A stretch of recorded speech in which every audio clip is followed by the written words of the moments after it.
All right, welcome back. It is Saturday. We are all here for this special episode on Saturdays. So, welcome back to Thirst Trap News.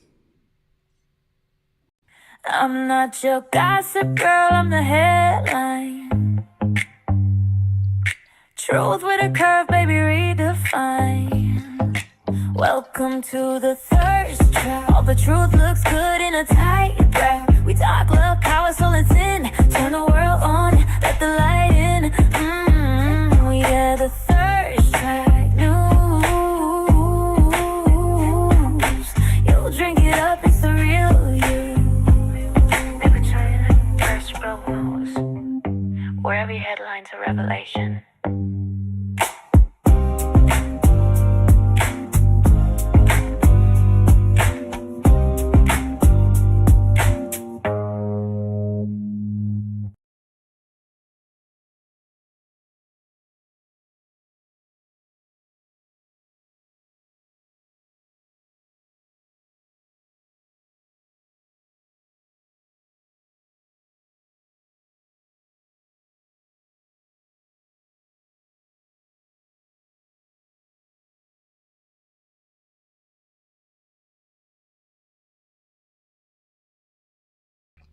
Thank you, Jack. I said, good evening, beautiful people, and welcome to Thirst Trap News, where politics meets psychology and science versus spirituality. And tonight we're talking about dirt. Good old-fashioned soil. Great American dirt. Land. The most valuable thing on the planet. If you are here with me, other than Jack, please hit that like button. Please hit that repost. Leave a comment. Because tonight we're actually going to be talking about prepping and homesteading, if you don't want to consider it prepping. So homesteading, doomsday prepping, don't care how you look at it. That's what we're talking about tonight. And we're going to look at the psychology of it and why every American should learn to homestead. What's up, Caddy? I just had the funniest experience before I got on. I got to tell y'all about before I get into tonight's material. Right before I was a little late because I'm hearing all this commotion outside. It sounds like people are drunk. My dogs don't like drunk people. So my dogs are getting shifty. And they're like trying not to bark because, I don't let them bark in this environment here because we'll get kicked out if they bark too much. So they're like looking at me like, hey, yo, something is going on. Like, why are you ignoring this? Mom, there's something outside. And man, let me tell you, like, your animals really know what's up. Even though they couldn't see what was outside, they knew I wouldn't have been happy with what I found outside. I have hi, JC. How are you, honey? I'm telling a really crazy story before I get into my material on why every American should have homesteading skills. So my dogs, JC, I was telling him how my dogs were, before I got on, like about 5 minutes before it was time for me to get on, before 9:30, I'm hearing all this drunk commotion outside, and my dogs were getting real shifty about it. And they know they're not supposed to be barking, but they were clearly concerned. So they were trying to be polite, kind of barking under their breath, and they just weren't letting it go. So I'm like, clearly I need to look outside. And I'm telling you, your dogs know what's up. Your dogs know you, because they certainly knew I wouldn't be happy with what I found outside. And what I found was a 25-year-old white boy sitting on my $100,000 M650. Well, it's not $100,000 anymore, but that was the sticker. And I'm like, it's a one of a kind. It's from Germany. It's custom made out the factory. It's a supercar. Got to have special insurance for it, special tires, special everything. So I baby her because she is a legitimate race car. And I just have to take care of her. So I go out and see this kid fucking sitting on my damn car. And I look at him from my balcony and I was like, hey. And they look up. This confused face. I said, get off my car. He was like, oh God, I'm so sorry, ma'am. I know I shouldn't be doing that. I said, yeah, you should not be doing that. I said, you know better, especially because I heard him talking about motorcycles. I said, you know better. You don't sit on another person's motorcycle or lean on another person's expensive car. Or sit on it or whatever you want to call it. Then this kid proceeds to attempt, this is my 4th BMW.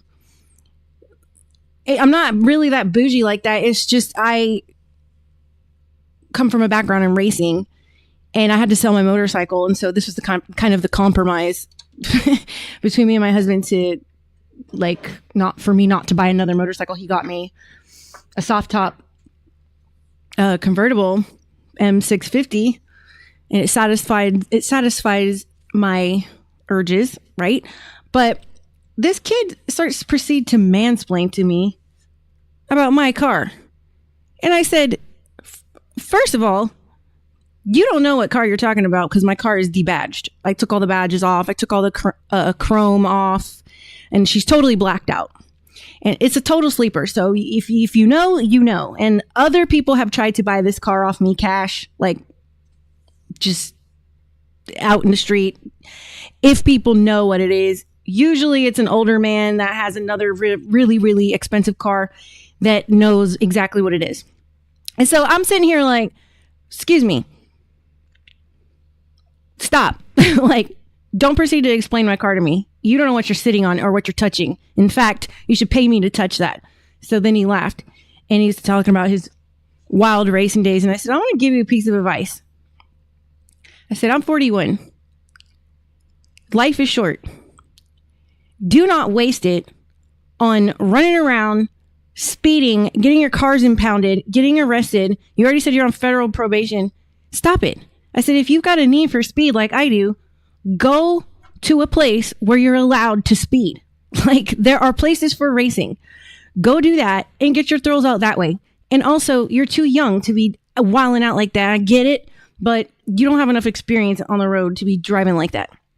And especially in Florida, because no one can drive in Florida. And I don't even get to open my car up all the way because you just don't know who's going to fucking jump out in front of you here. And I don't want to kill someone. And if my car hits someone going, 130 miles an hour, 140 miles an hour, they're going to die. And me too. So we're not going to do that. But he was like, 41. I was like, yeah. He was like, there's no way. And then she proceeded to argue with me about my age. And I was like, oh my God. So yeah, that's what happened right before I got on. I love when men try to talk to women like we're stupid. Kind of like what happened yesterday on Frog's show. On his open mic night. Because someone wanted to infer that my grandmother is demonic. Because she can channel the spirits. And I was like, excuse me. No, it isn't. There are demonic channeling and there's also angelic channeling. So let's go there. And then they proceeded to argue with me. And then they just started laughing because they thought it was so funny when I explained to them. One guy was like, did you hear what he just said? And I said, no, I can't hear him when I'm talking. Inferring, 1, you're interrupting me. 2, we're speaking over OBS, over streaming software. And there's 9 of us on here. And I can't hear anyone come through my ears if I'm talking because of the soundboard. If I'm in person, I would hear you talking. But it was just ridiculous. And I've just kind of been in a mood with people the last 24 hours because I just I don't get it. The fucking, it's just the emotionality over men sometimes lately. I've just been I'm just going to hide in my hole. I think that's what I'm doing because clearly something's in the air. Maybe it's the lettuce. Maybe it's the contaminated lettuce. Maybe their booty holes are raw. I don't know. But I was just there's absolutely no need for any of this. And you could just hear me out because I'm not an idiot. But at one point in life, I was in his position with religion as well and believed exactly like him. And so it's not a shock like that he believes what he believes. And it takes a really, really, really brave person to kind of challenge the matrix when it comes to religion and start to realize the matrix programming that's been put on us from birth in our Western society in terms of Christianity. And it can be really scary learning the truth about Christianity. And I understand that. So I wasn't trying to like go into too much with it last night. I was just trying to share my point of view. And I think they were like getting onto me because they were like, because I said, you can't say that every experience with spirit is demonic because nothing is all good or all bad. And they just attacked me over that statement, saying that if I'm making that statement, I can't call a demon all bad. Well, that's like saying poison ivy isn't dangerous just because the leaves are pretty. Like, I can acknowledge the beauty, but also know it's dangerous, but it doesn't change. Just because it's pretty doesn't change that it's poison. So not everything about that plant is bad. It's aesthetic. I like the way the leaves of poison ivy look, but you can't touch it. So the purpose of the poison ivy is to fend off their predators. It is poison. So my point was, something can be labeled as be a majority bad and still have appealing qualities, like drinking alcohol. Alcohol is not good for you, but we make rationale over drinking it. So that was kind of my thing. Hey, Nina, good to see you. So yeah, that's what happened before I got on the show with my car, fucking sitting on my car. I was just like, about to put this boy over my knee. I was like, I'm about to spank you. You better stop. And the conversation ended really good though with the boy. We had a good conversation. Another boy came out to see who this black boy actually looked like that drag queen almost. Yes, JC, I agree with that. He says most people's spiritual views are dumbed down and lack any nuance. It was spoon fed to them. Exactly. And I attempted to talk about nuance last night because I'm like, you're trying to rope me into the nuance of what is a demon rather than talking about the nuance of not all spiritual communications are demons. And I was going to explain to them, by your logic, that means the Bible writers were talking to demons by your logic. So, whatever. You just can't. You can't. So these evangelicals have it stuck in their minds that only the Bible writers had the gift of talking to Holy Spirit.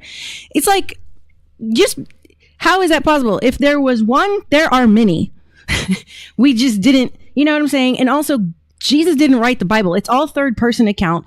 God didn't write the Bible. It's a collection of letters, legal documents, poems, songs, birth records that a group of people decided to put together, because every single book in the Bible was discovered separately. So the Bible was actually put together by man. So I don't know. It's like kind of circular reasoning with a lot of them. So it was a frustrating situation, mostly because the whole conversation started with the fact that he basically said my grandmother was demonic when I explained how she got saved from an ice pick lobotomy.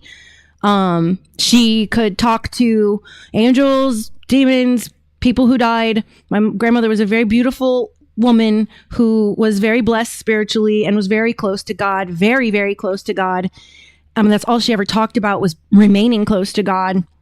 And she almost got this ice pick lobotomy, or not ice pick lobotomy. They were talking about ice pick. She almost got a lobotomy because of that. And the nurse that was seeing her the day of the lobotomy actually saved her life, because the nurse's dead sister shows up, and the nurse's dead sister was like, you better let her know I'm here or you're done. You're screwed. They're going to fuck it all up. And so my grandmother starts talking to this nurse who she'd never met until that moment about things that happened when that nurse was a little girl with her sister. And the nurse was like, you can't do this to her. She's totally legit. And we're not doing this. So, he basically, Cancel Hatred was just like, I think it's always demons communicating to people. And I'm just like, that's a huge thing to just like right off rip. You barely know me to just tell me that my grandmother's basically demonic. So And exactly, Tim says we are told to pray in the spirit. So are we supposed to pray in demonic influence? I think not. Exactly. And that was my entire point, because of course you will encounter demonic energies. You will encounter a demonic energy whether you're a religious or spiritual person or not. Like, period, point blank. There are interdimensional beings. That's what they are. And you will encounter them. And every single holy book says that there are demons and angels among us. So the more you sharpen your third eye and put yourself in divine light, that's called practicing divination, and actually convening, integrating with the divine. The more you do that, the more the dark force is going to pull at you, of course, because the law of duality, for every reaction, there's an opposite reaction. So of course the dark forces are going to pull at you. And the closer you try to get with God, the closer demons will come in contact with you. And so the whole point is to teach you to be a warrior of God, to teach you how to use God as your shield, use the Holy Spirit as your weapon. And you don't have to be a Catholic priest to perform an exorcism. All you have to be is integrated with the divine. Now, there's a difference in divination and sorcery. Sorcery is the dark stuff, the devil stuff. Divination is of the light. And this is something the church does not want to distinguish. They don't want you to know the difference. They want you to be afraid of all of it. So, and yet you're expected to go to church and participate in rituals, which is magic. You are eating the blood of Christ. You are eating the flesh. That is all symbolic, yes, but it's symbolic of what the Jews were doing at that time. So that's why he used that reference to the blood and the wine. He speaks to people in ways that they understand. And I think that's what a lot of holy religions is a cultural rendition of the same exact stories over and over and over.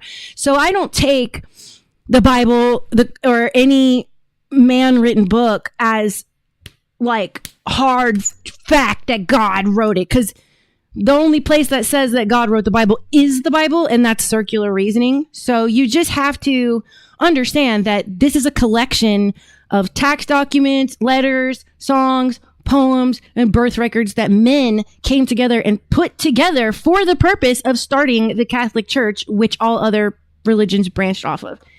And, in that moment, they were taking me all over the place. They were just like, oh, and I'm just like, I'm trying to stick to the point I'm making, is that just because you can talk to spirits doesn't make it demonic. So I'm done. I'm off my soapbox.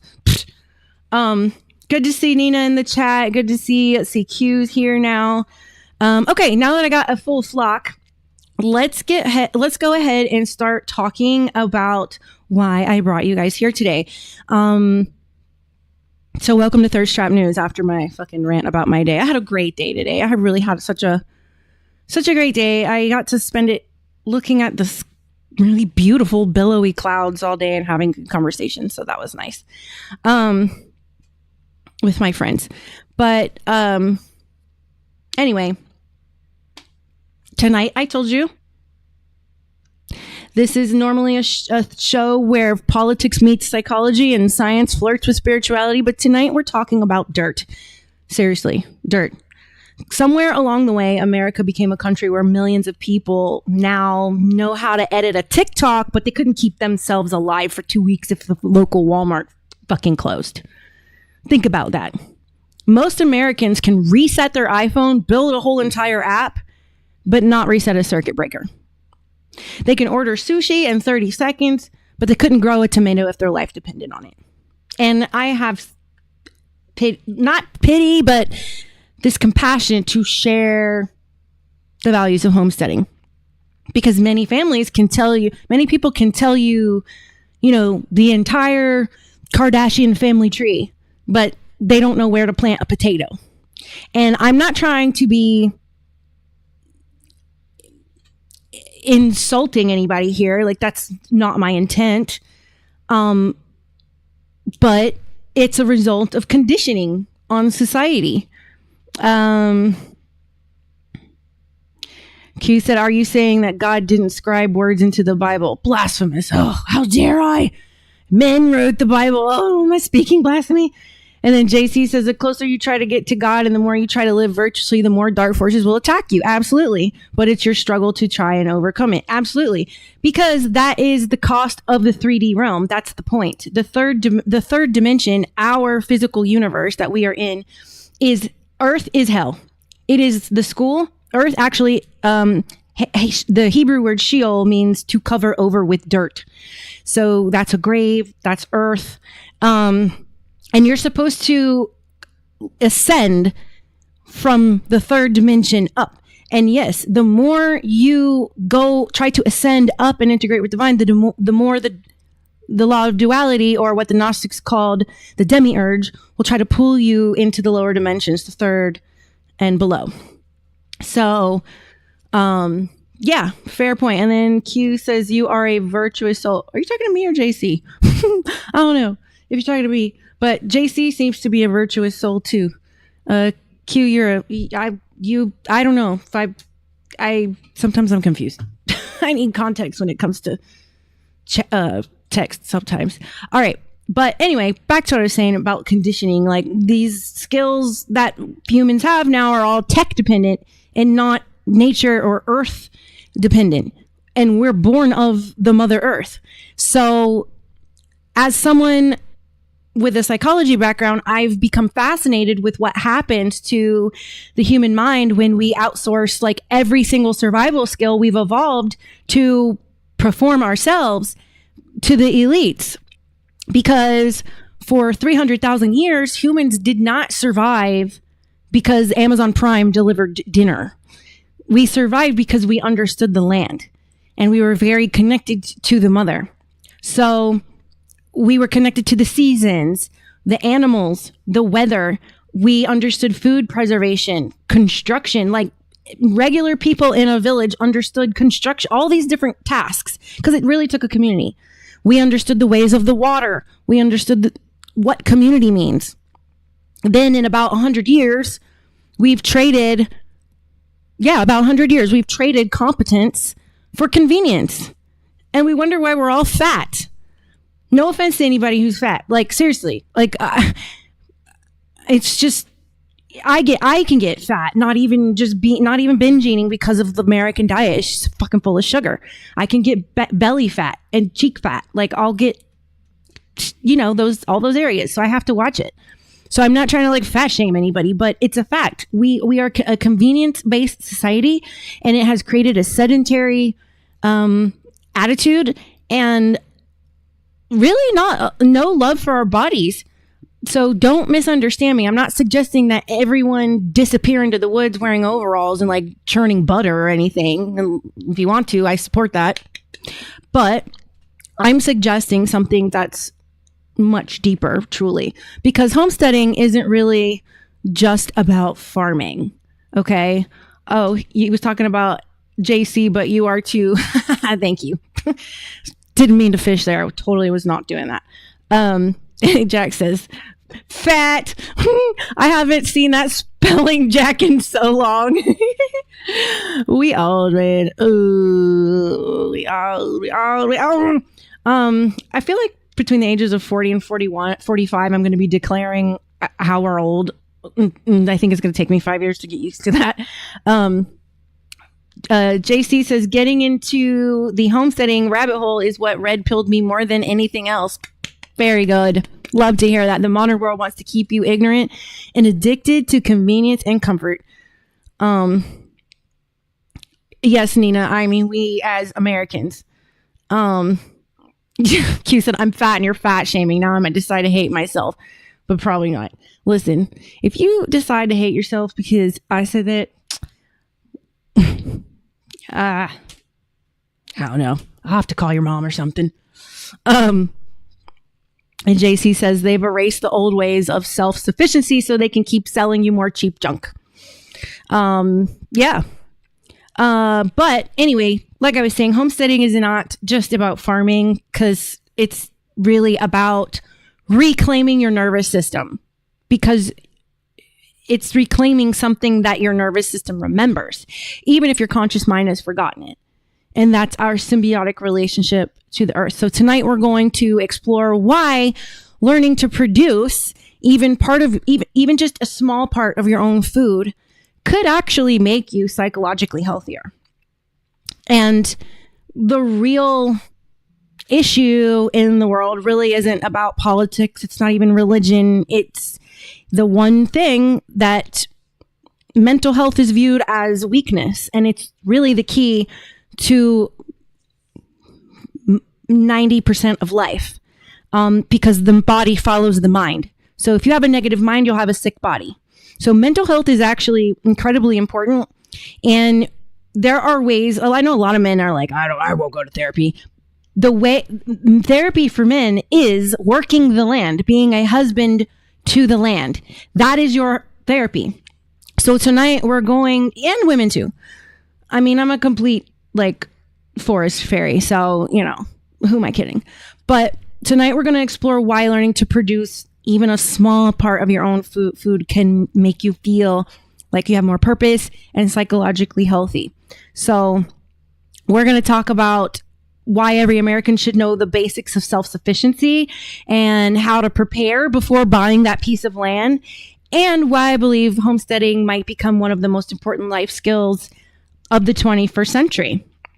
So I'm going to key up a video here and play this, and then we're going to dig in. Grocery stores could be some of the busiest places in the next few hours. It's one of the last places people hit before settling in.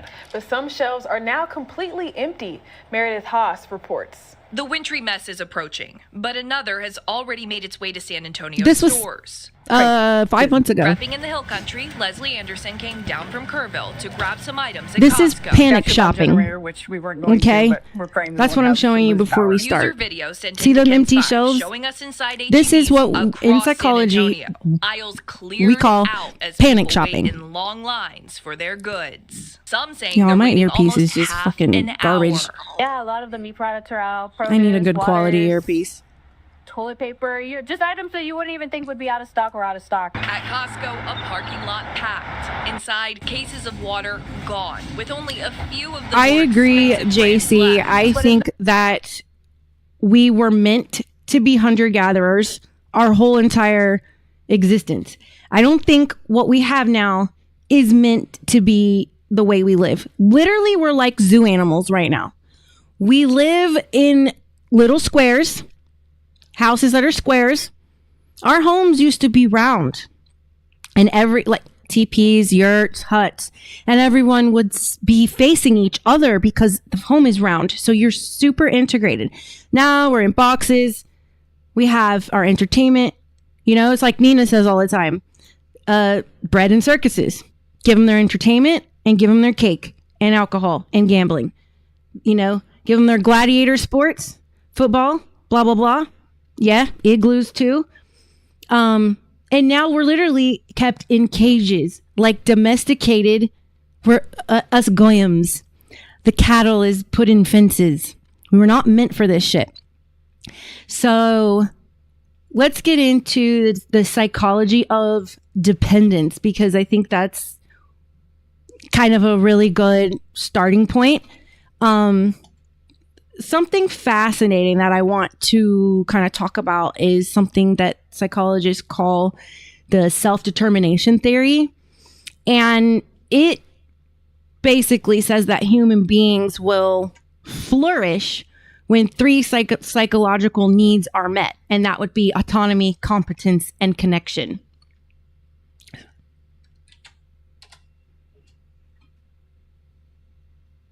Oh, shit. And you might find many volunteers. Tell the same people that they'll get paid for it, and many will now decline to help. Why do you think that might be?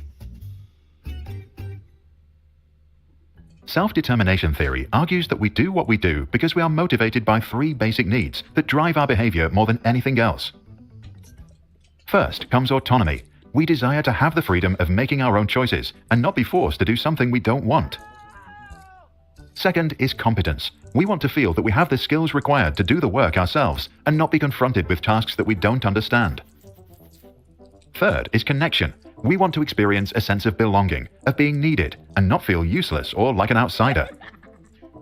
We can think of motivation ranging from non-self-determined to self-determined. On the left, we have amotivation. In the center, extrinsic motivation. And on the right, intrinsic motivation. In terms of quality, they range from lower forms to higher forms. Along this spectrum are, according to self-determination theory, sorry. 6 distinct That's my joint. I was rolling the paper. My bad. Whoops. I will mute myself. types, represented here by Anton, Mary, Tai Chi, Abani, John, and Lalisa, who all have to study for a major exam. Anton does not understand the topic and therefore feels disconnected to the material. His need for competence remains unsatisfied and undermines his autonomy, leading him to lose control over the situation. As a result, he begins to think that school is pointless. He experiences amotivation. Mary likes to learn when she knows that if she does well, she will be rewarded. But when no one is around to stimulate her, she feels disconnected. Mary is not autonomous in her studies because she needs rewards that regulate her behavior externally, a job her mother usually does. This stage is called extrinsic motivation, externally regulated.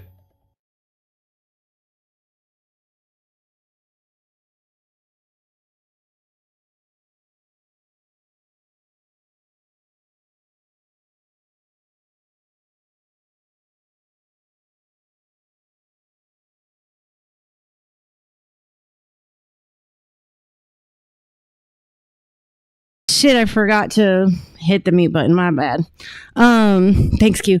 What was I saying? Oh, just that what JC said. I spent 10 years in suburbia, and outside of that, I lived rurally. And in suburbia, my mental health was just declining because, like, literally every day, the same people at the same time would take the same path on their walk or run.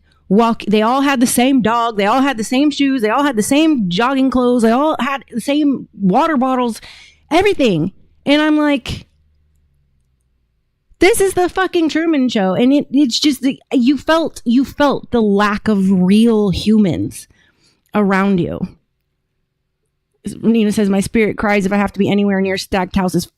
Preach it, sister. You are preaching to the converted, I swear. Tai Chi strives to win or match the performance of others. When he's not among the top, his desires for competence and autonomy are not satisfied. He feels guilty when he can't be as good as others. The root of his behavior is therefore external. This stage is known as extrinsic motivation, introjected regulation. Abani values learning and sees herself as a good student. To her, getting good grades is important because it confirms her self-image. Despite the fact that she doesn't feel connected to the material, she does well because she regulates her behavior by identifying with the idea of being a good student. She's motivated by an ideal. Right. This stage is Automation. called extrinsic motivation. They're like NPCs. Like they're programmed to just do everything all the same. It's crazy. Regulation through identification. John thinks learning is important because it makes him a better human being.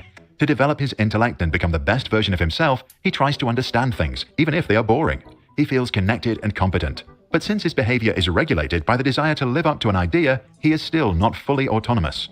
This stage is known as extrinsic motivation, integrated regulation. Lalisa learns things because she is curious and enjoys it. She can feel completely connected to the material and often loses track of time.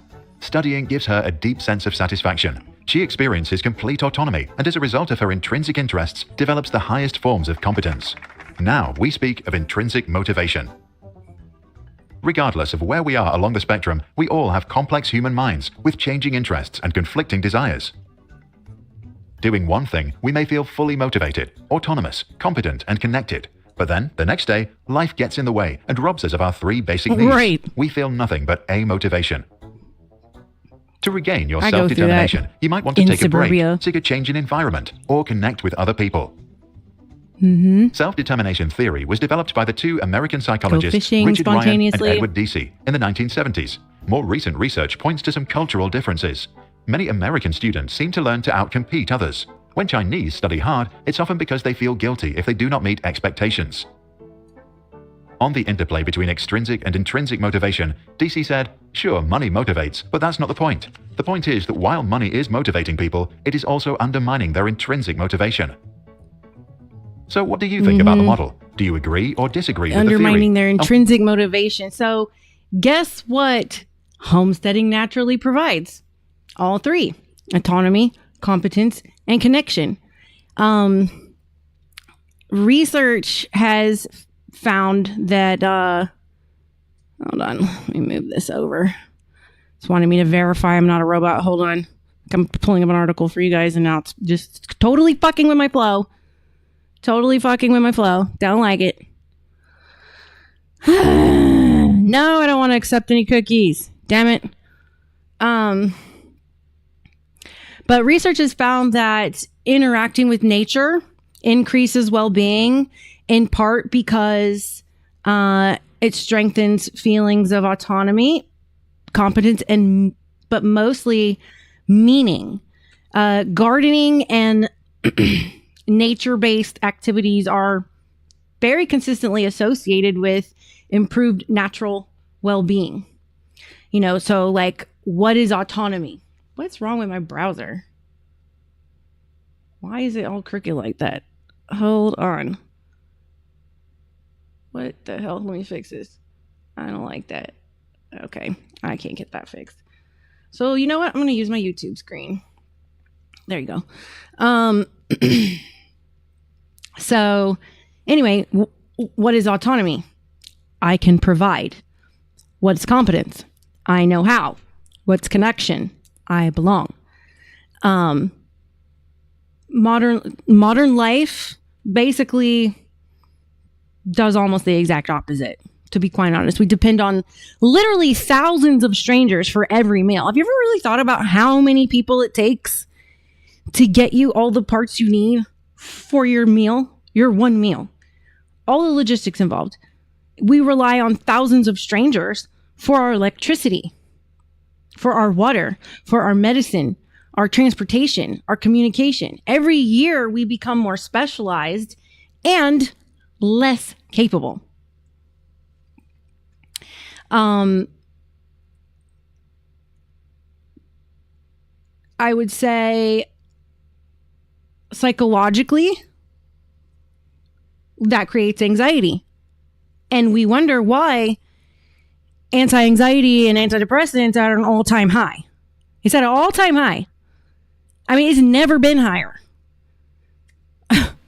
And it's because your unconscious brain knows I can't survive without the system and I hate the system. That is why. So how do you break free from the matrix? You leave the system. A lot of people call that off-grid. So a lot of people call that, usually. So I was like a doomsday prepper, and that's what got me, into the really intricacies of homesteading, because my family we have farmers and we're landowners, and so I have that background by my family's example. But it was the doomsday prepping that really got me into it, and that doomsday prepping was that part of my unconscious brain that was like, this system sucks. The system of things is awful and evil, and you can't survive without it. And I know that, like, either this is going to be an off-grid situation, or if World War III starts, so the doomsday prepping started for me. But I would like to get back to, I'm going to show you some, I got like 1, 2, 3, 4, 5, 6, 7 shorts to show you. The reason why I have so many is because a lot of homesteading and a natural way of life is a lot about perspective, and like, God, there's a cat hair stuck to my lipstick. Comes from perspective and like your preference for what you consider paradise. So I have a lot of videos that kind of give you, there's a few sections with a lot of videos, so you can see kind of like a lot of people's perspective. And then these videos that I'm showing you are going to be on the brain and dopamine and competence and happiness. And I have several different doctors. Well, no, probably not several. There's probably 3 doctors in there. And then because everyone has, there's 2 branches of psychology. There's the Carl Jung psychologists that, like me, that are of the belief of consciousness being part of the spirit realm, and nature is the answer. And then you have the Freudians, the Sigmund Freudians, that are almost agnostic, and that's where all your fucking extremism comes from. Your liberalism, the gaslighting from the left, like all that. That's all Freudian psychology, and it's very anti-God and all this stuff. So I have videos that are going to show you the perspective of a strong Christian, the perspective of a agnostic, and the perspective of more of a spiritual person. And you're going to find that they're all saying the same thing, because humans aren't really that complicated. Sorry, folks. We aren't that complicated. Once you figure out how we work, it's pretty simple to predict behavior. So let's get into this video that I have about learned helplessness. Let me check my ad reads real quick. Make sure I'm not missing my cues. Okay. So this video is on learned helplessness, like why you feel stuck and can't move on. Have you ever stopped trying because you believed it won't work, even when it could? This is called learned helplessness, when your mind gives up long before reality forces you to. It starts with failure. You try, you fail, and then you stop trying altogether. Soon, even when freedom is possible, your brain whispers, "Don't bother. You'll just fail again." But here's the truth. You're not trapped. You've just been trained to think you are. Break the cycle. Try again. Because what once felt impossible might just be one more try away. Have you ever stopped trying because Sorry, you I just got these work, freaking claws even put when it on. could? This is called learned And I haven't had helplessness. long nails in a long time because of just what happened with the house. And now I feel like I'm handicapped, and I'm typing like dee, dee, dee, dee, dee, and my nails are slipping. So I'm like missing letters. And it's making me look like a fucking typo queen. All right. Next video. This one is on dopamine.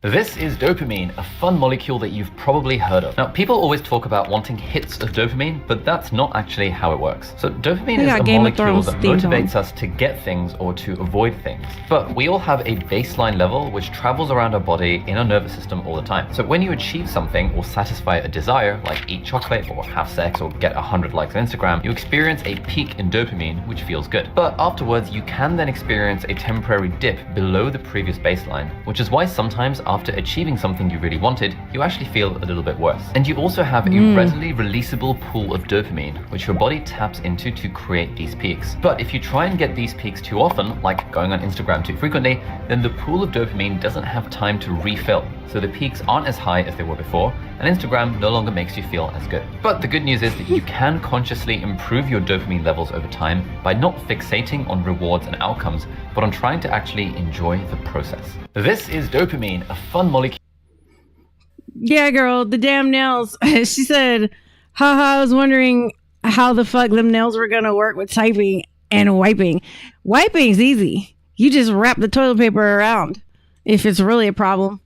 Wiping's easy. Ain't nothing. I'm not gonna do anything that's gonna compromise my cleanliness, because hygiene is like a huge thing for me, because I have like a bloodhound nose and I get really, really put off. I can smell the smallest traces of anything. So I'm very clean. But typing, like anything that I have to do with the tip of my finger is just ridiculous right now. So it's probably going to take me like a week. I do adjust because I do wear long nails. I have my phases where I'll wear some shorties, but I just love having long nails. Like when you see me with short nails, you know I'm building something. I'm doing something where they could break. Either I'm training, dogs tactically, or I'm building something or out in the yard. But, I need to get in a situation where I don't have to worry about that. And I can have someone, hire someone to do those things so I can keep my nails, because I'm getting old and I'm getting tired. And I would really just like to be pretty for a little while instead of looking like I'm working all the time.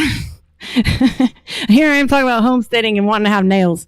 Isn't that the funny thing about me, though? You will see me sawing a tree wearing all my gold. Because the diva that I do have in me is all my Trinidadian side. It's my island girl side, my Caribbean queen. So I'm like my mom. My mom married a country boy from the Appalachian Mountains. And, you know, she had to be out on the property working. And so, you know, she did it with her makeup on, her hair done, and her nails did. So, you know, and her little skinny jeans all tight because my dad loved her butt. My daddy, white boy, loved the chocolate. Ooh, his favorite was Whitney Houston. He said he always wanted a little girl with knobby knees and long legs like Whitney Houston. And he said he looked at me and smiled, and I'm like, what? He's like, I got one. And I was like, my daddy. And that's just a moment I'll never forget with my dad. God rest his soul. Anyway, let's get into that video before I get emotional. Ugh. 3 natural ways to boost your baseline dopamine levels. Number 3 is through gradual cold exposure. Number 2 is through getting sunlight early in the morning. And number 1 is through physical exercise. 3 natural ways to boost your baseline dopamine levels. Number 3 is through gradual cold exposure. This is something that worked wonders for trauma. It's something that I used to do until my fibromyalgia made me develop Raynaud's and I had to move to Florida. But cold baths, ice baths, and you train your body, right, to last longer and longer and longer in it. It's the same concept of why, oh, fancy, all y'all with bidets over there.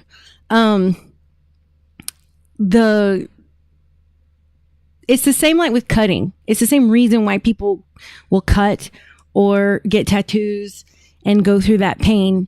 It is taking control of your pain, the center for where your brain registers pain. The pain center of the brain is in the same. It connects through a bundle of nerves to the bottom of your heart. So your emotions, which come from the bundle of nerves at the bottom of the heart, will communicate to that primal area of the brain. And that pain center is what I'm talking about. So that pain center, it will communicate. Now, what it has to do with emotions here is when you experience physical pain, you will experience emotions. It's scary. It hurts. You're upset, scared, terrified, even depending on what kind of pain this is. That's why when something funny makes you laugh, you see something funny and you feel it in your heart and you laugh. You watch someone die and you feel it in your heart and you cry. So when you've gone through abuse, such as, say, child SA in my case,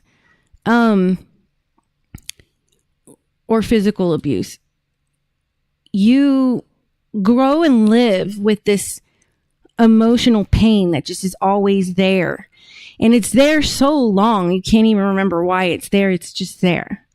And you just are so sick of this feeling controlling you that you say, I'm going to control it. And when someone is engaging in something that puts your body through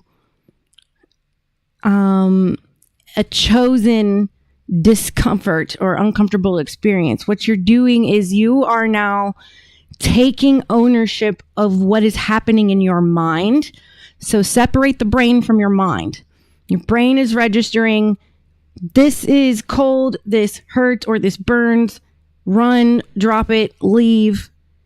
But your mind is telling your body not to respond to the signal from the brain. So what that does is it teaches you how to not respond to the signals from the buried trauma.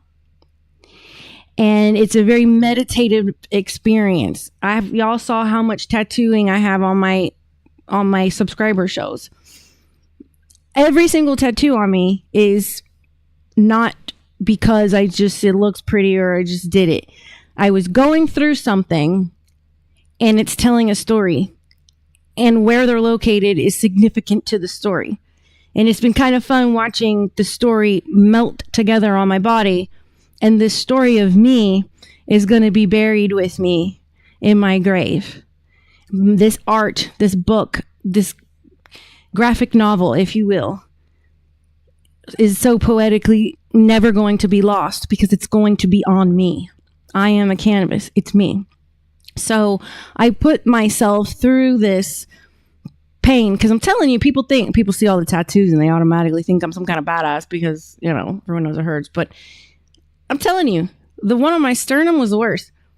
I was like, the pain, like, it makes me sit, brings me to the present, brings me right into the moment. I stop disassociating. I have to teach myself patience in that moment. I have to teach myself acceptance in that moment. And I have to focus on the goal ahead. And so it's very therapeutic. And so that's the same with cutting. It's a ritual that helps them,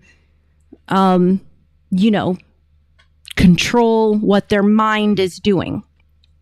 And you need to feel that physical pain because the emotional pain is so great that you need something like that to match the, you need to spar with the opponent you're going to fight in the battle, right? So you're practicing for the battle ahead.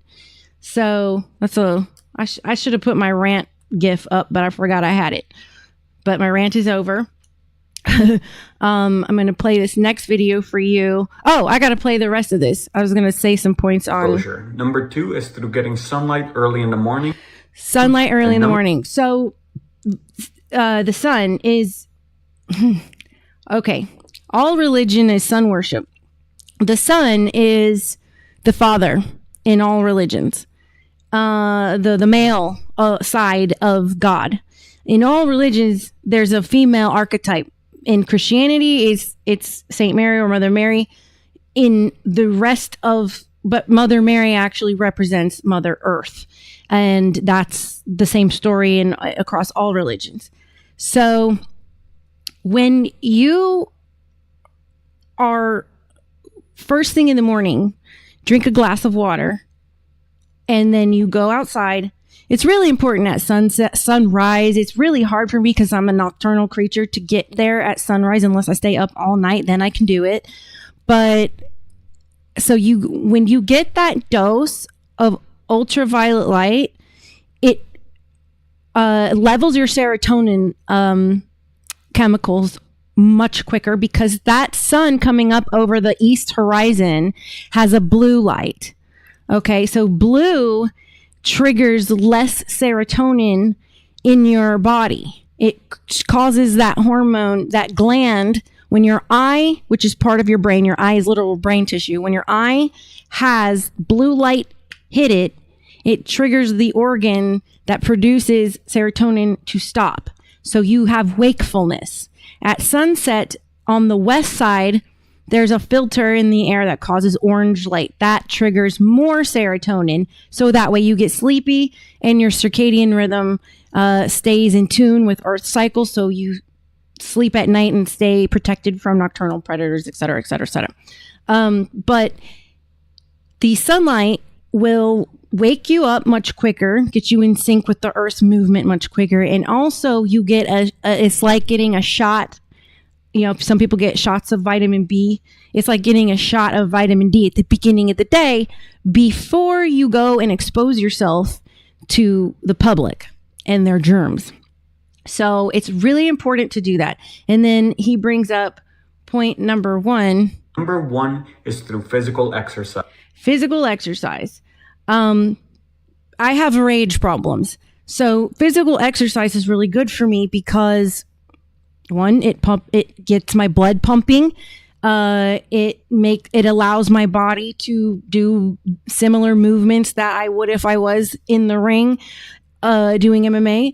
Or if, if I'm like brought to Donkey Kong status and I'm like about to go like gorilla, I'll start running. And it gets the brain that is now in a primal place and wants you to move.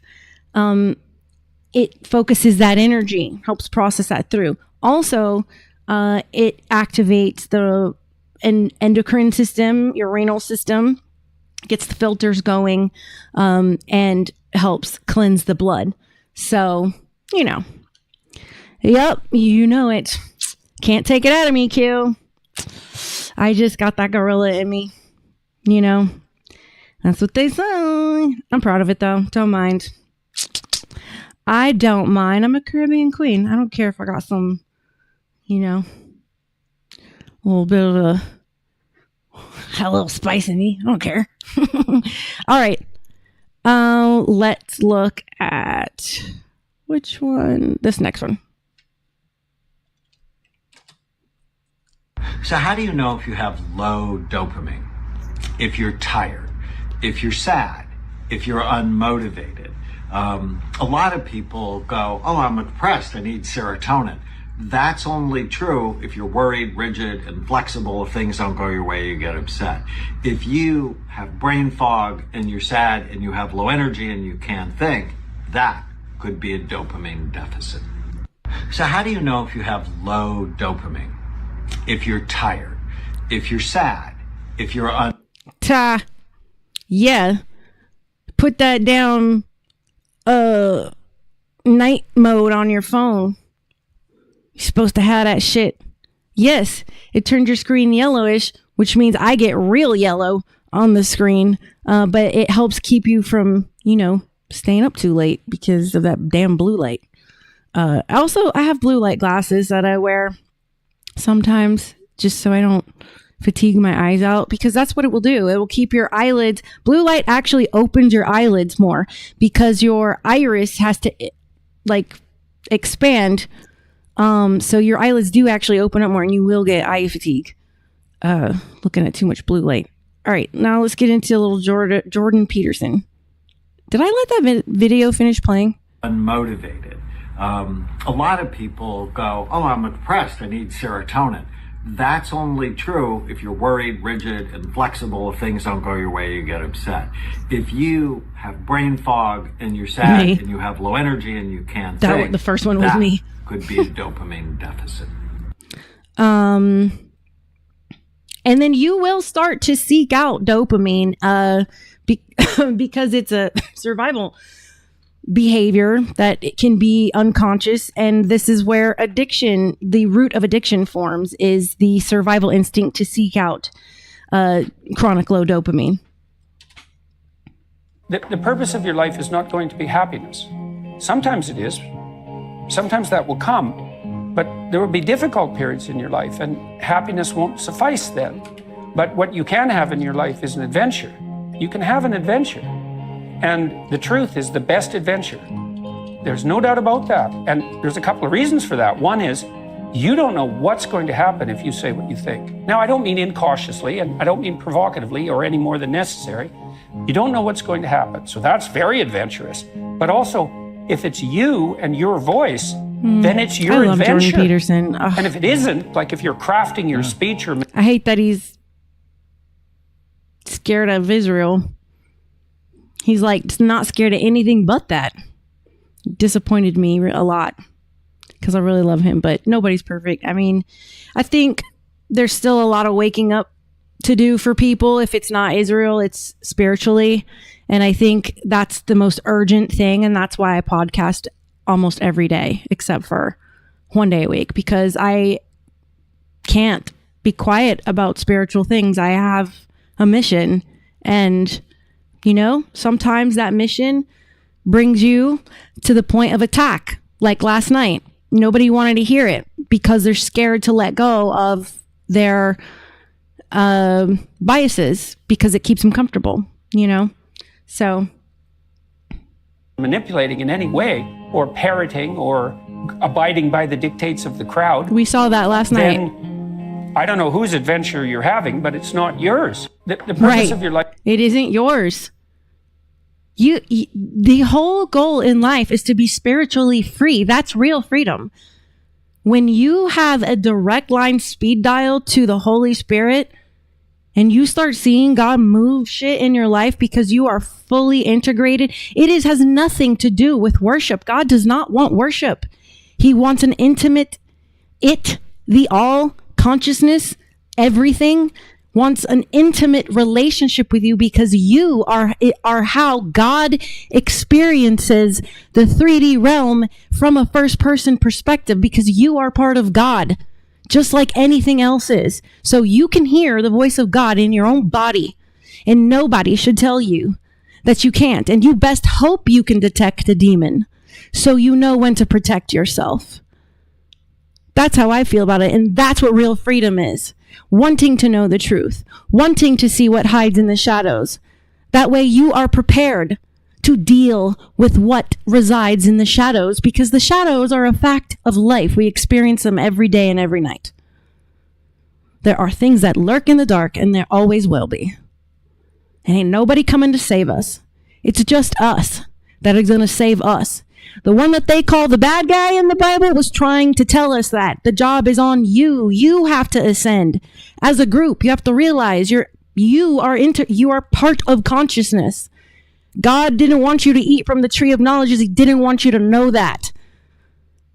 Yahweh, my brother Yahweh doesn't want you to know that, because he doesn't want you realizing that you can integrate with the divine like us advanced beings can.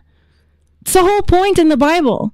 But if you say this shit to people, they'll call you a heretic. I get called a witch all the time. I hate it. But now I just learned to lean into it and make fun of it. Whatever. They're scared. That's good to hear you took your mom to breakfast last weekend. That's so sweet. I wish I could do that so bad. So bad. But you hear what I talk about. This is why my family has disowned me. And Jesus did say, according to the apostles anyway, that he came not to bring peace, but to put brother against brother, father against daughter, mother against son. And that's what the truth does. It's what it does. And that's how the father and the mother know their children. By those who stand in truth, always, no matter what, because that is where God lives. God is the all, the everything, the perfect set of zeros and ones, the light and the dark. You have to realize it's all at your disposal through God. And they don't want you to know that. Because that's where freedom is. Real freedom. No one can lie to you at that point.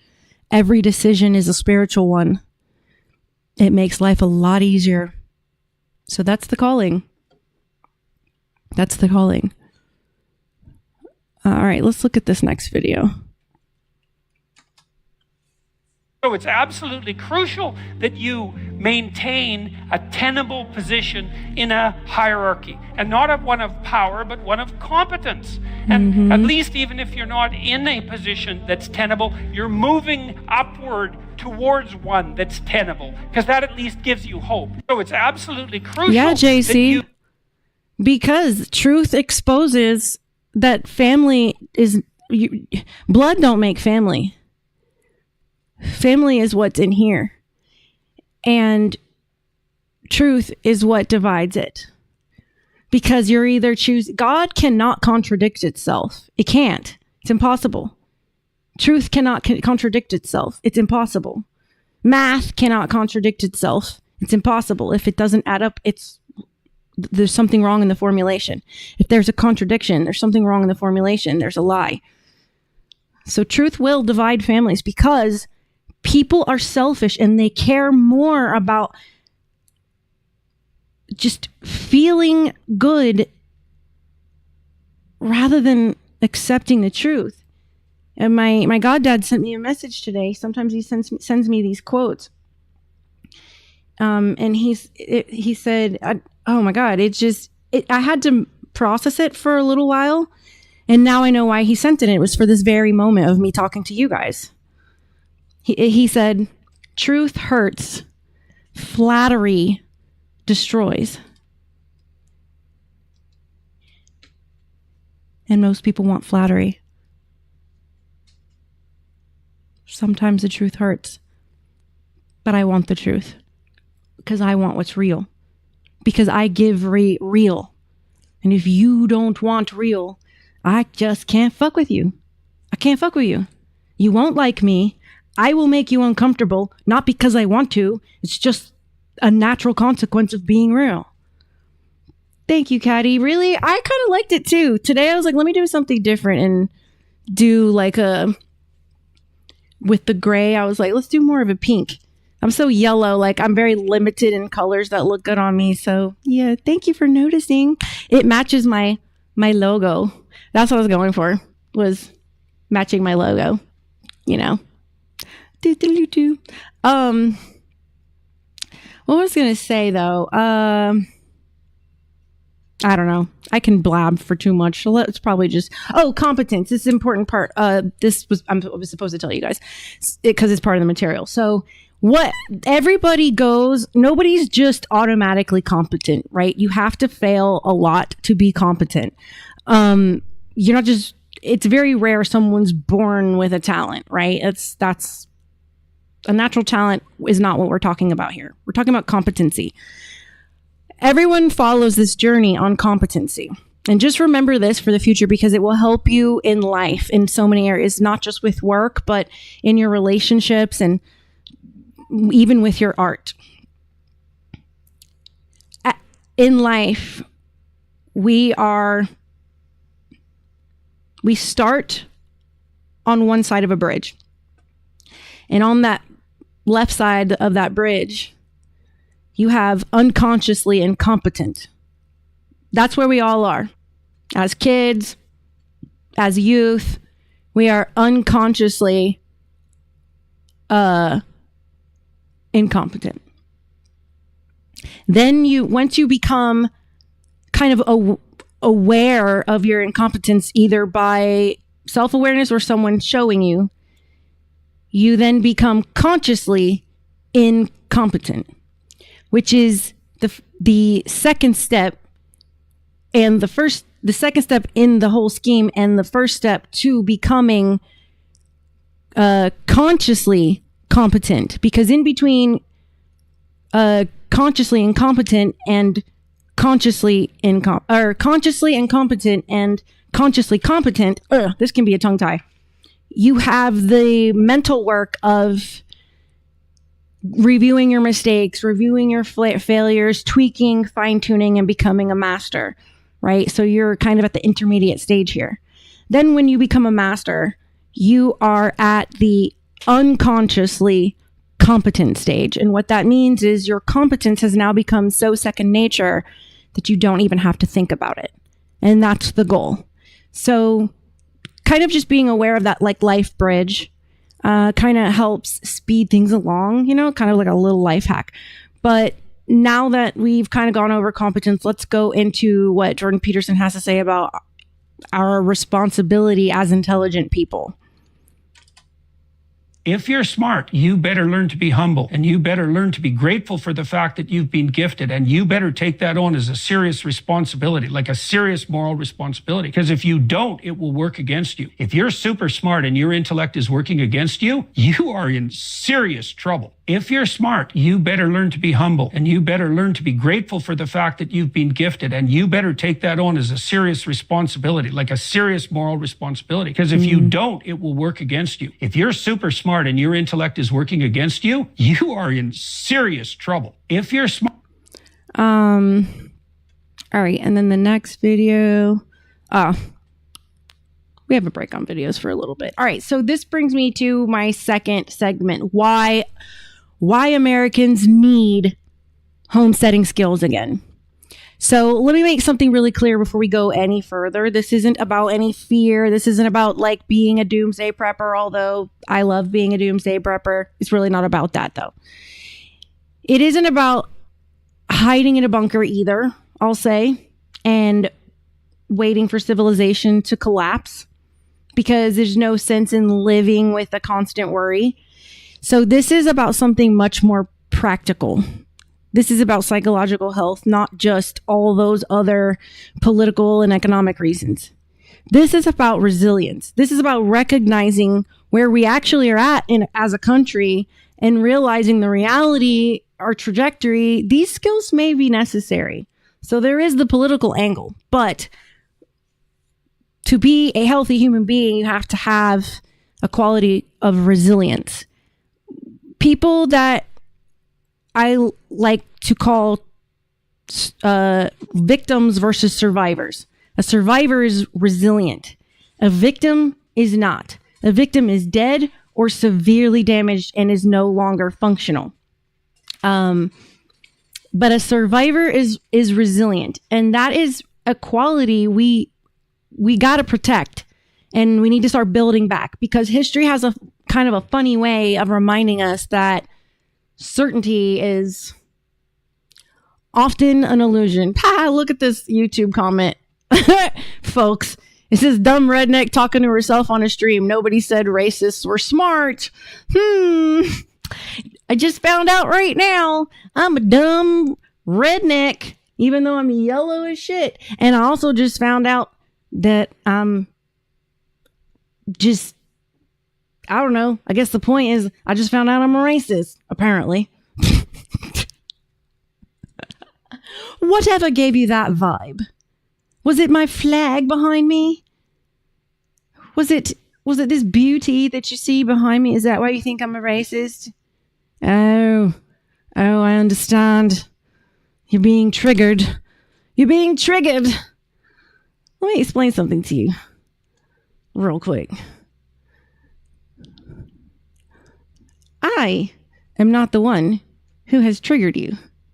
You want to know who's triggered you? These guys. That's who has you triggered. It ain't me.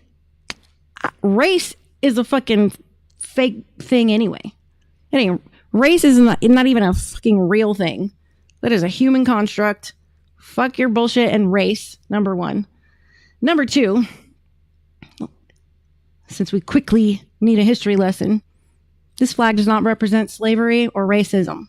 If you're going to say that, you might as well call any of the states' flags during that time a racist flag, because there were states all over the country that had slaves, and only 1.6% of whites had slaves, and then an additional 1.5 who were Jews, making up 50% of the population, had slaves. So this war was not started over slaves. This war was started over railroads. Okay. This war, the railroads, the federal government said, oh, railroads, we can control everything. And then the southern states said, excuse me, but I don't know what you think this is, but we just left a monarchy and you are not about to tell us what we can and can't do. So this war was about preventing the federal government from being able to blanket rule and the states be able to say, I don't agree with that, so we're not doing that here. Basically, the war was, they like to say the South lost, but what are we living in? We are living in a republic. That means that the states get to say, fuck you to the federal government if they don't agree. So I think we won, which is why I fly it proudly. And I don't want to be associated with the northern states anyway, because look at the bullshit going on up there. Y'all don't know what men or women are. Y'all got Muslims praying in the street. Y'all got everything ass backwards up there. Down here, we know what men are. We know what women are. We know their roles in society. Men protect women and children here. We have real everyday heroes. We follow the Constitution. We carry guns. We don't fuck with each other the way the North does. We have a respect and a Southern hospitality. And I'll just say, that's all I'm going to say on it. Go read a motherfucking book. Jesus Christ. Latter-day Saints. Fucking ignorance. And then I get called ignorant. Uh-huh. Apparently, since I have the bravery to fly the flag, I ain't the ignorant one. I got bigger balls than whoever the fuck that was. Especially as what Q just said, ain't you a colored person? Especially as a colored person. I also hate those terms because we're all colored. Everyone's colored. It's rare you see a white person. Usually they're pink or beige or red. I don't know. I mean, white, that's like, you're talking about like Icelandics and Scandinavians. Like, that's such a small amount of people. Most people are not like white.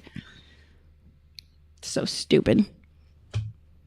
You can easily go through history and see who the major slave owners were. You'd be surprised how many of them were fucking black and rich, Jewish and rich. Please.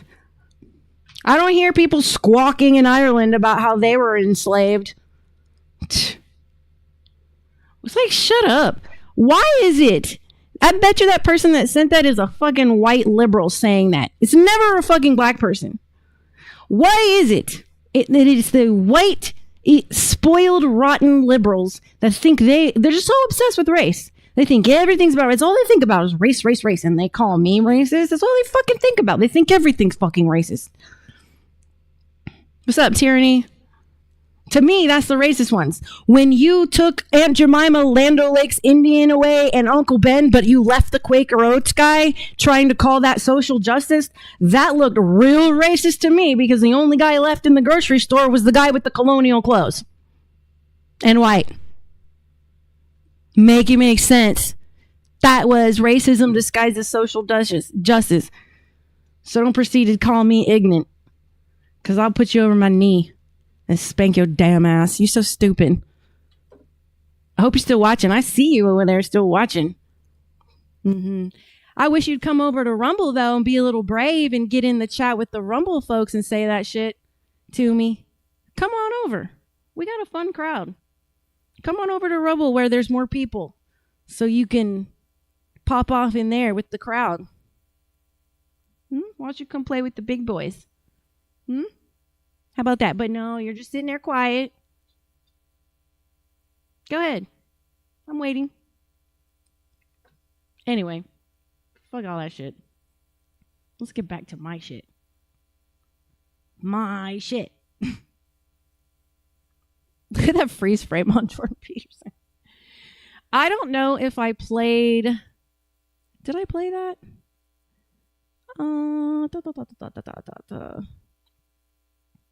Anyway, what was I saying? Homesteading. God, that got me all freaking riled up.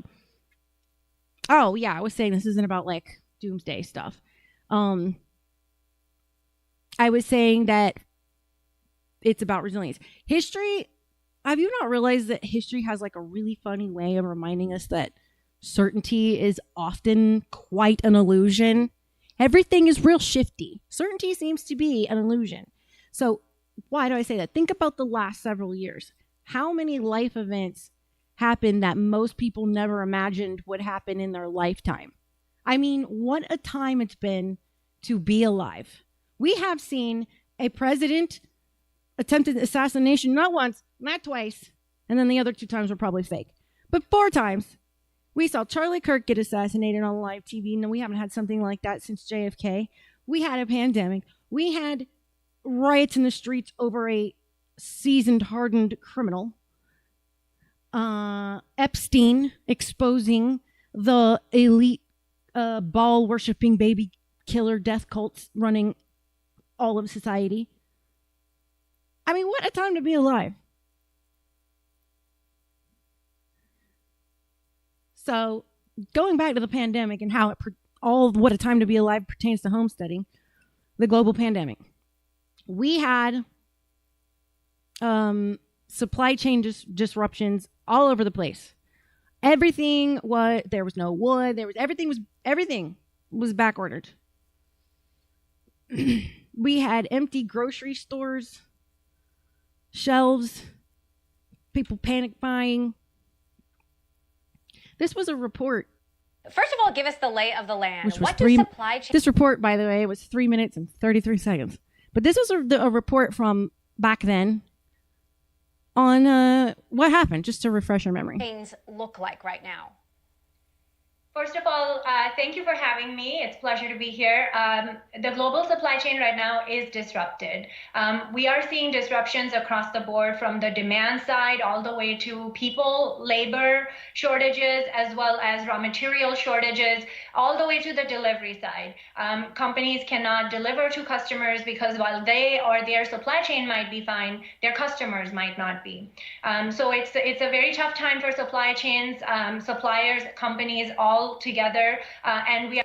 Yes, Q, that is where they are. My channel over there on YouTube is called Thirst Trap News.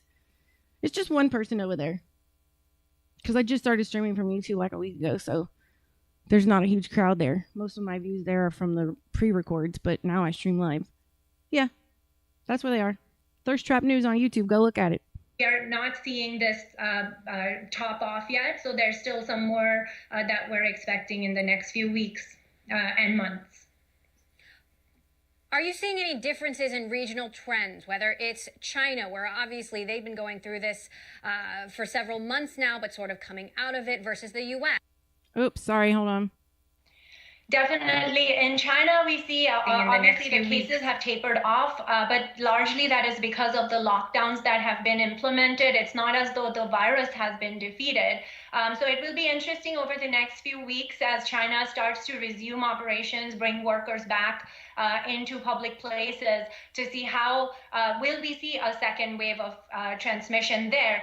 Because if we do see that, then we will expect to see continued disruptions over the next few months across the world, and certainly in China. And China is a huge hub for the high-tech industry and many others, but certainly the high-tech industry is heavily They deleted their on comment. China and parts of Asia. Now it's just Tim over there. Tim's a friend. Or Tim's a regular viewer, not a friend. A friend of the show, regular viewer of the show. So he's not, the guy just ain't there no more. But Tim's cool. Doofus dog in the house. What's up, Doofus dog? What a name. It's just hilarious. That's the name he chose.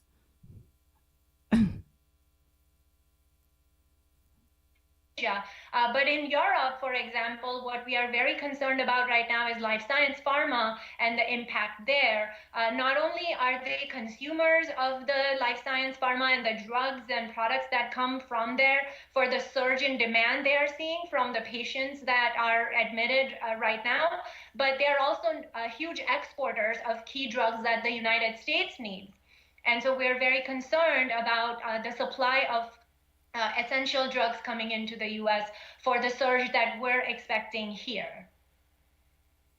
So talk to us about what that means then for the consumer, for patients, for people who need these drugs. You're telling companies to prepare for a 6-month-long disruption to the global supply chain. What does that mean for consumers? What does that mean for us? So as consumers, what is really important right now is to make sure that we don't get sick. And the reason for that, and I think governments and local administrations are making best efforts to do that, is because we don't want to end up in the hospital needing drugs that we simply may not have enough of, or because we're not replenishing fast enough. What happens in pharmaceutical industries is we have quite a lot of finished goods inventory. So for the next few weeks, we are actually quite protected. But as the demand surges and our speed of replenishing those the used up inventory is not fast enough, therefore over the next week or months, we should start to see some real shortages. Maybe some patients who need elective or preventable care might be denied medicines, and then only those who have essential life-saving or critical treatment needs might be accepted. Power outages, remember those in Texas?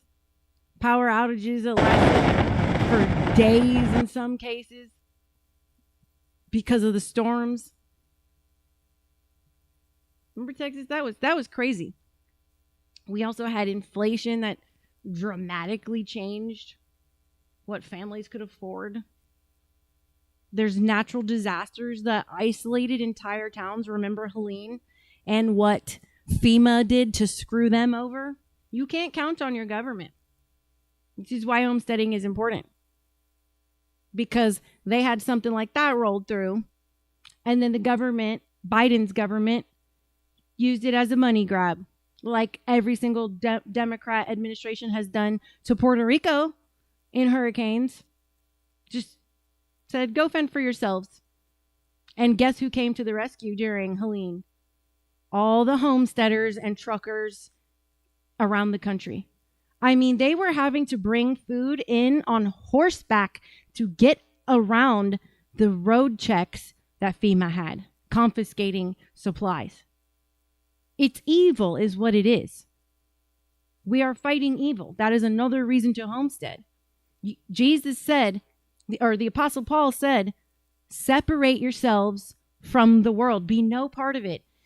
Jack so timely just said Amish.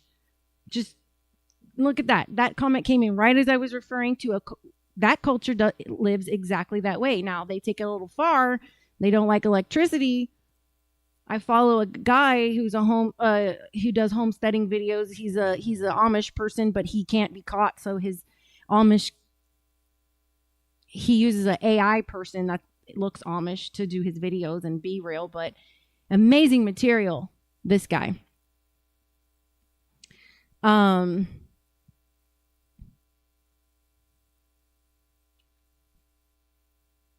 But yeah, natural disasters are a risk that can cripple an entire community.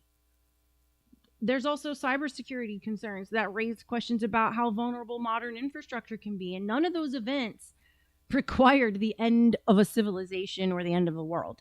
They simply revealed something many of us had forgotten. Modern life works incredibly well until it doesn't. For generations, we've built a society based on specialization, degrees, and trades. One person for generations, we've built what's that saying?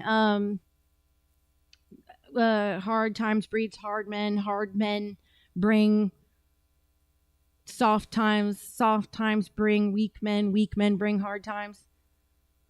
Right now, we are in that stage of the boomers. The Great Depression caused the boomers to have a certain mindset where they never wanted their kids to go through something like that. And now the bell has swung too far the other way. Now technology is practically making itself.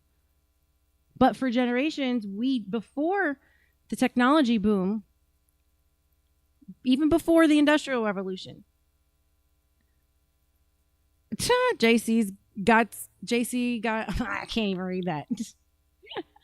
Here, I'll just put this up. Gay. Q's being gay right now, y'all. Okay. But pre-industrial revolution, there were generations that built a society that it was a homesteading society. One person grew the food, another would transport it, another would, stock it on the shelves, another would keep the lights on, and like now it's changed to where we have thousands of people in that line of succession on that order. It used to be just a small town, little like old Western movies. And now it's this chain of thousands of people to keep your lights on, and chains of thousands of people processing your bank transactions. And then we got another chain of all these people and technology now that's purifying our drinking water. That is like an incredible achievement of modern civilization, absolutely. But it also means that each of us rely on thousands, sometimes millions of complete strangers every day. And most of us have never met the people responsible for putting breakfast on our table. We've simply learned to trust the system that will, quote unquote, always work. And they're trying to socialize it all because they've bunched us all up in cities so they can control it all, control how much we consume. They don't want you going and finding your own land and owning it. But yeah, they've got us where we've simply learned to trust that the system will always work. And most of the time it does work. But psychology, just to bring it back to that, teaches us something really interesting. The more dependent we become on systems that we can't influence, the greater our anxiety becomes when those systems start to appear, even just appear. Forget actually. But the greater our anxiety becomes when those systems appear unstable. And it's not because we're irrational. It's because our brains are constantly scanning one question: am I safe? And that's by design. That is all living things. It is a constant thought in our mind. You cannot make that stop. You will always be watching for your safety if you're a functioning human being. So the anxiety in a system like this is inevitable. When we ourselves do not know how to solve basic survival problems as an individual, going back to Jordan Peterson's video on the responsibility of intelligence, our minds become completely dependent on the stability of the external system.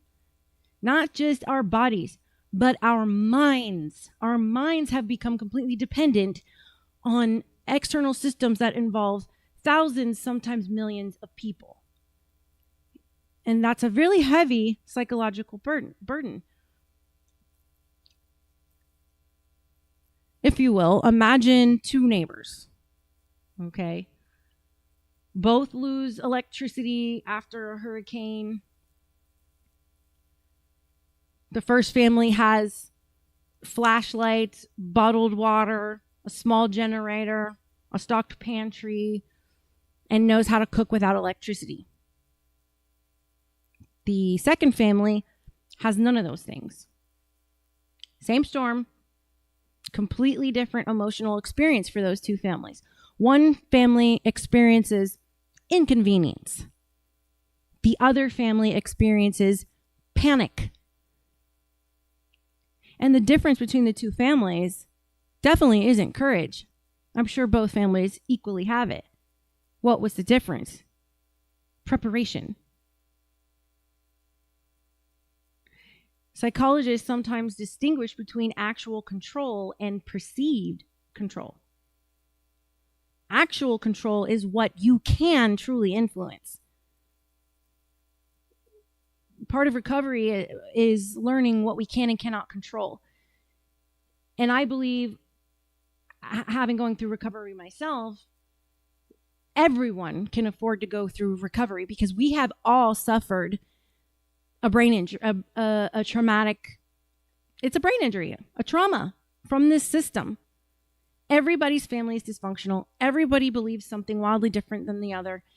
Everybody's taught to be at war and at odds with each other. And COVID, Epstein, and Charlie Kirk caused trauma.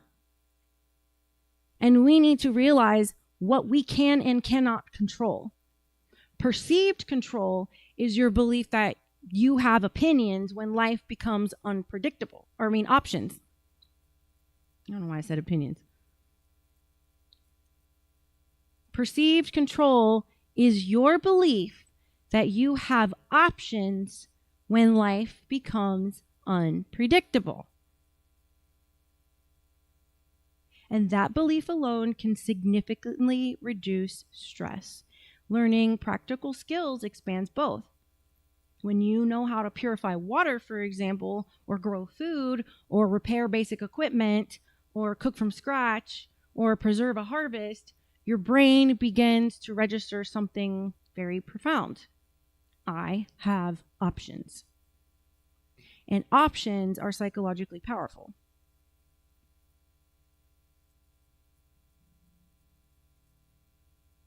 The options interrupt feelings of helplessness. So let's zoom in even further. For most of American history, these skills weren't considered hobbies. They were simply life. Your great-grandparents probably knew how to grow vegetables. They knew how to preserve food for the winter. They repaired clothing instead of throwing it away. Neighbors borrowed tools from one another or sugar. They knew each other's names. Children learned practical skills simply by helping their parents around the home, like I did growing up. We were involved with our parents with everything.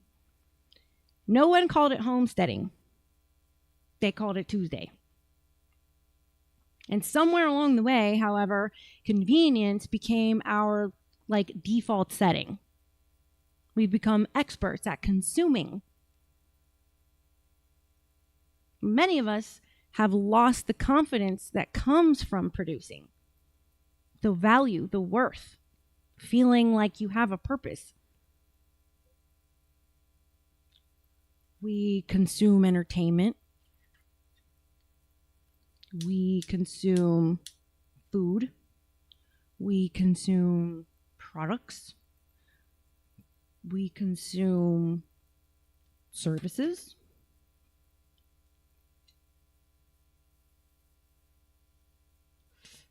But we also consume convenience. If the microwave didn't tell you we were doomed, I don't know. And while there's nothing inherently wrong, literally, with any of those things, there's a subtle psychological shift that happens when we stop making things with our own hands.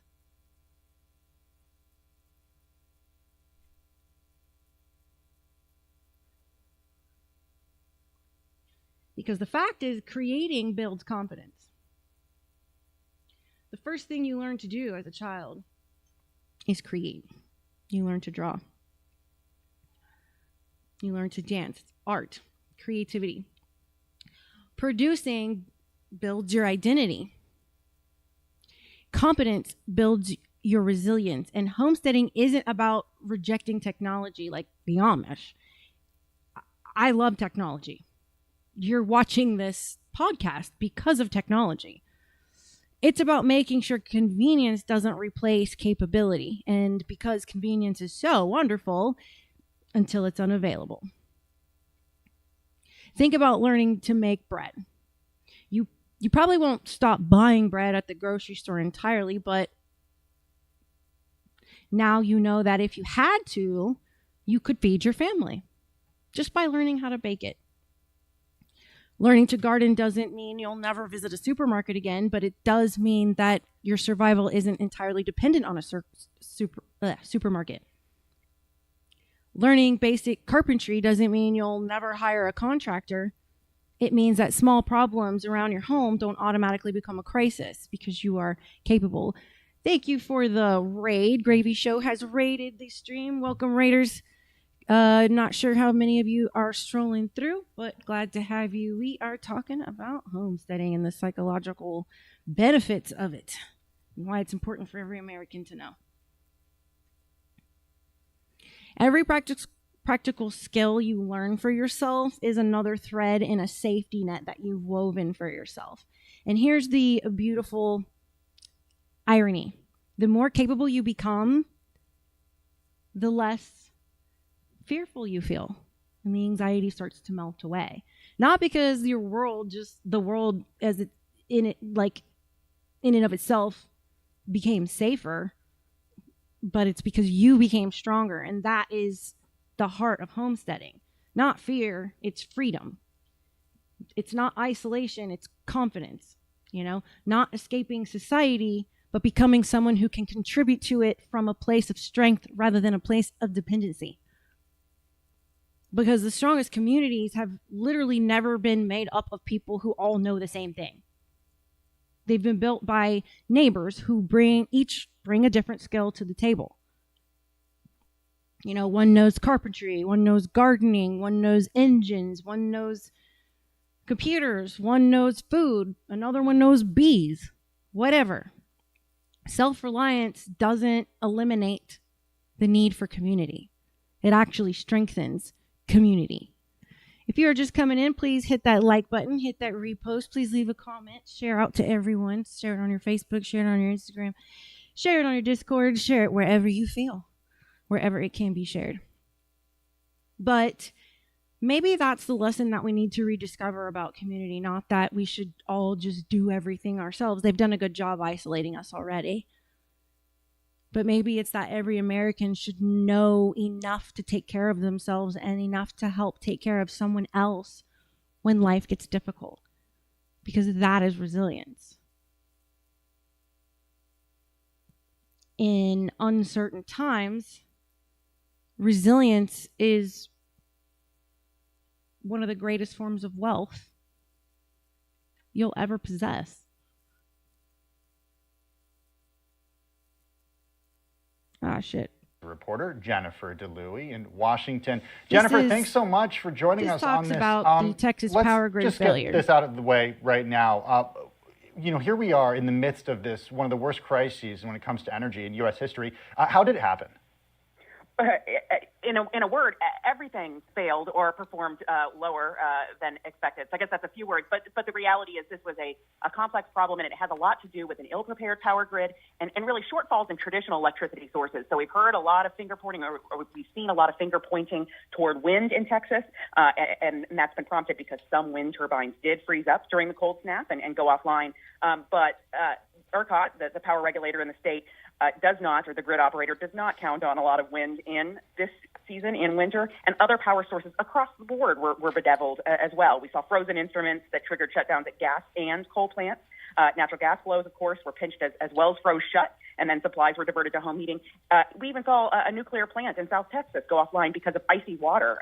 So across the board, energy power plants failed to deliver the power that was expected of them. Well, it raises the question and brings us to the next point, which is really what your recent piece in Bloomberg News focuses on, which is what comes next. And Biden's plea to remake the grid gets a boost on the crisis that's happening right now. What has the president said about this, and how does that line up with What's up, what Gravy he has Show? wanted Nice to do to to see remake you America's hanging out with us electricity in grid? the chat. Right. So President Biden. I like when we have new faces around. I take it you know some of the people in my chat already. Welcome, welcome, welcome to the Luna Legion. Welcome to the Thirst Trap News, where you thought I might be just a dumb bimbo talking about dumb shit with my tits out, and surprise, we're talking about important shit. We're just adding a little sexy to it. You dig? Campaign trail talked a lot about wanting to make a historic investment in the nation's electric grid. And without providing a lot of details, he talked about doing things like better transmission systems, more high voltage power lines to connect rural areas that have renewable power with big cities on the coast. More battery storage that would allow the system to draw power, to pull power when it is needed, Sweet. whether because demand spikes, as we've seen in Texas, or because renewables are intermittent and their generation has gone down. So that's the kind of thing he talked about on the campaign trail. We are looking forward to seeing more details in coming weeks as he rolls out an infrastructure plan. But, these kinds of changes are things that, energy experts and electricity analysts have been saying are necessary for years. It's not simply a matter of throwing money at the problem. There are regulatory barriers and challenges to get around, including just simply state-to-state coordination. So it's a big challenge, but it's one that many folks beyond the president have been talking about. But is there bipartisan support for this? Because even in the midst of this, we're already seeing sort of the finger-pointing start, the partisan Anything finger-pointing celestial start, right? looking, We have the governor of Texas on Fox News yesterday saying that this is why we cannot have a Green New Deal, for example. It doesn't seem like there's a lot of agreement on what the solution is. You're right, and in fact, there is, kind of a reverting to the trenches on the broader issue. Mersh from Daywave or Nightwave. If you're talking about Mersh from Nightwave, that is my brother-in-law's friend. Competence is sexy, Jack. I agree with you there. Which I still have to. We got to figure out when we're going to talk because you got a really strict schedule according to your email. Let me check my ad reads here real quick. I cannot believe y'all brought up Mersh. That's hilarious. I rated Mersh's show a few times. Gay wave. Yeah, me and my brother-in-law do not get along whatsoever. He hates me. Because I took his brother, whatever. I don't know. Mersh has always been great to me and didn't care. Like, he's always been kind to me. He's super good friends with my husband Ryan. Yeah, that's so crazy. That's such a small world. Yeah, I had a huge show. Not huge, but I got pretty big guests. I had a radio show called Trust Us, We're Hot. It was me and 2 other hosts on More Like Radio. And that was my first job as kind of doing this kind of stuff. And that's how I met Ryan and Mersh and Royce and that whole crowd. And Marie, Royce is my brother-in-law. Maria is my sister-in-law. They hate me though. You know, even like, you know, me and my in-laws, we had a tumultuous start, but I love my in-laws and my in-laws love me now. We've like fixed all that and we're pretty close. And my brother-in-law and sister-in-law just can't get over how whatever disrespect that I feel, even though that they feel I gave their parents, and even though my husband's parents forgave me, it's like he's just, I don't know what it is. I think it's just jealousy. I don't know what it is. I don't know. I don't know what. It's just they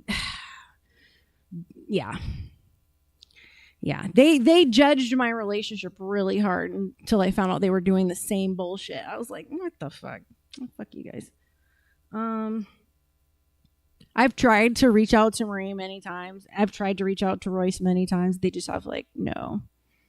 Yes, Royce is my father-in-law. Royce Jr. is my brother-in-law. Royce, the dad, is my father-in-law, who's like, yeah, he's like friends with Maluma and all this shit. He was in like a Maluma video and all this weird shit. But yeah, so that's my family, my in-laws. What a fucking small world. Yeah. What a small world. I'm tripped out. I'm tripped out. Not gonna lie. That's crazy.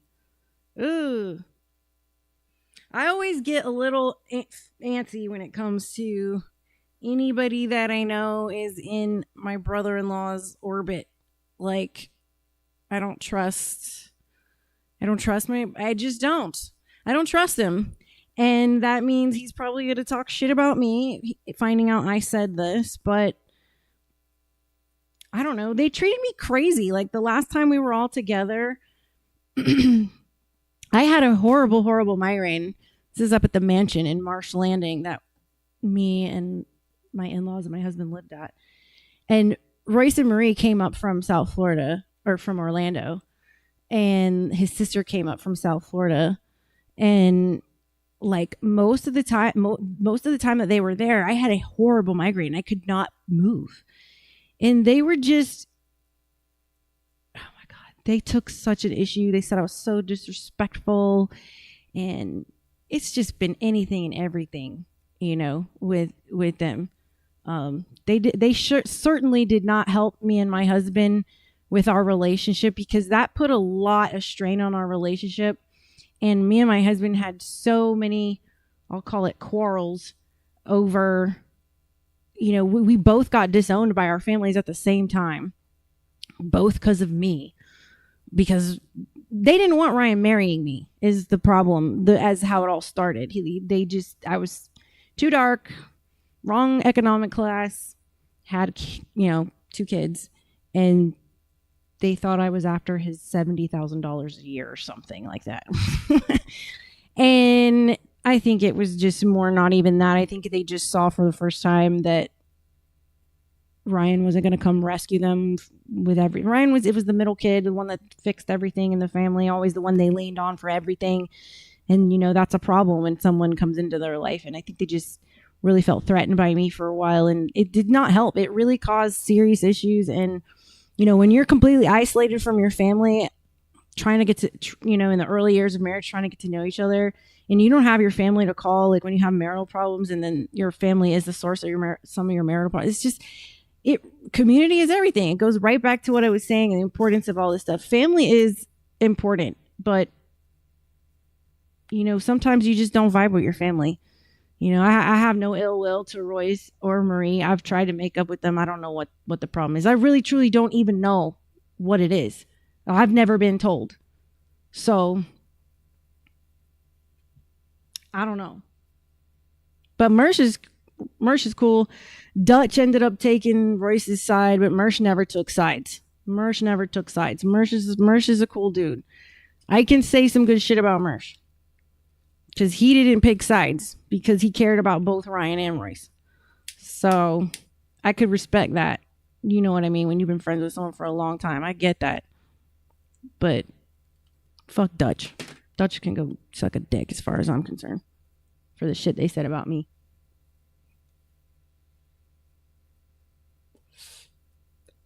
Yep. Boy.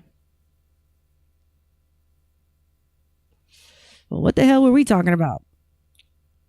Oh, yeah, the Texas crisis. Issues here around energy and renewable energy. We're certainly seeing a lot of the classic party lines on that topic. Infrastructure is a little bit different. Again, the infrastructure, the approach on Capitol Hill is likely to be to break along party lines, but there is a broader bipartisan recognition of the need to invest in the nation's electric grid.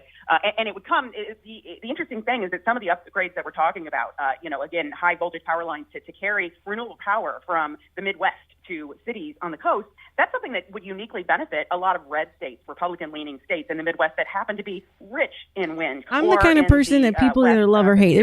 There's nothing in the middle. Solar power. Right now, there's plenty of power. What's up, D-Love 7? Countries that simply don't have the means to Good get to it see to you. the cities that need it, and that's one of the things We are talking that about analysts and the Biden administration amping up about. our Jennifer, game, being Americans, understanding the importance of homesteading. Louis, Jennifer, thanks so much for taking the time this morning. Really appreciate it. Mercy says boogers, or at least he looks like he would. Yeah, that is an accurate synopsis. Mersh is funny. Mersh is just a dude. Like a dude. What's up, Tierney? Thank you so much for the love and the support. Really appreciate your support to my channel. It is like the shit to have you in my community. I really remember and recognize those who recognize me. I will be planning an event for the winter where I will be doing a live event, doing a podcast where all of you guys can attend. So, and I'm thinking about getting a couple other people to come. So I will be doing an on-site live in-person invite to one of my podcasts, probably close to Christmas. Maybe not Christmas. It would be nice if it was Christmas. I mean, I know a lot of us are black sheep and don't really have that much family, so it probably could work, but I don't think it would work. I'd have to find, maybe plan it for next year. Maybe, I don't know, next summer or something. But thank you for the sub. You are the shit. Jack, you absolutely better come. Absolutely. I will be creating a website, Real Luna Lopez, and I will have, kind of an events tab, and it'll be up on that page. So anyway, let's talk about the hidden mental health benefits of homesteading. So this is where psychology gets really interesting. Anxiety often comes from one thing, and that's just really feeling powerless. Every time you learn a survival skill, your brain receives evidence that I can handle difficult situations. That is called self-efficacy. And people with high self-efficacy experience loss. I'm trying to say lots, not lots. A lot less chronic anxiety. I have a TBI for anybody who's new, and sometimes my mouth does not cooperate because I broke my face, my orbital bone right here, and got a contusion and many years ago, and I've been starting to have symptoms of it. And sometimes I can't get my mouth to work, and there are times where I can't do much in the day in terms of working because straight lines, 90-degree lines, will be wavy. So yeah, sometimes I get a little weird late at night. But high self-efficacy leads to a lot less chronic anxiety because they've repeatedly proven to themselves that they can solve problems. It goes back to the primitive aspect when I was explaining why people cut or tattoo or do the ice baths. There's a connection there. So you're proving to yourself that you can get through something. So now imagine learning to grow vegetables or can food or, raise chickens, process a cow, repair a fence, hunt a deer, filter water, generate electricity even, build a greenhouse, fix plumbing. These are all things we can do in our spare time instead of doom scrolling. Each skill becomes psychological evidence that you are capable. So let's look at a couple of videos that I have plugged in right here. Do you ever find yourself feeling really overwhelmed and not really sure where to start? For me, oftentimes, a great place to start is getting out in nature and getting my hands dirty in some soil and just reconnecting with nature, grounding myself, being present with something that doesn't have to do I don't think you would be, Q. Hustle and bustle of life. My name is Alicia, and I'm here with Doja Psychological He's such a turd. To explore the theme of disconnecting. Right, JC. Finding things that bring you joy, being present in your day-to-day life. And for me, a big he would be hilarious. Gardening. He would end up bring on yourself some joy. He would end up on screen. I'll be like, come here, sit down. Let's see if you're the same exact way as you are in these chats now. Let me start this over because we're goofing. Y'all all better come. All 20 of y'all. I want to find out who them 6 lurkers are that are always there and never says anything. There's like 6 to 8 of them. Let me start this over.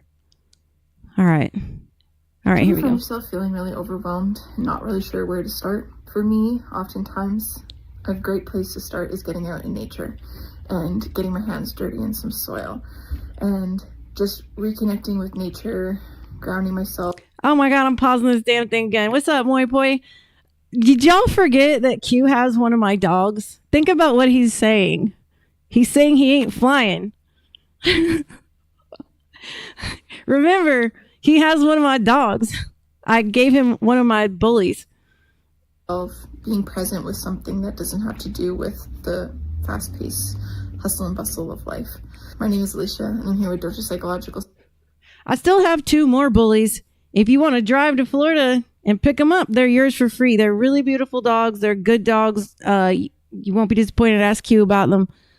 I'm in a situation in life where I have to rehome a lot of my pack. I've been able to slow it down because I might be getting a property here soon, but there's still 2 I gotta rehome regardless of getting a property or not, because it's just life has changed and it's really sad. So anyway, if any of you guys that are my regulars want one, then you need to get with me. I figured you 2 were friends, JC. Like, I figured you 2 were buddies. It's just the chemistry between the 2 of you is just all so familiar. I don't even know what JC's picture looks like. Let me see. Yeah, that's it. Yeah, I remember exactly who he is now. Oh, man, y'all are fun. We are not paying attention. I'm trying to be serious here, folks. I'm trying to teach y'all some shit that I've learned and I want to share with the world. We all over here goofing.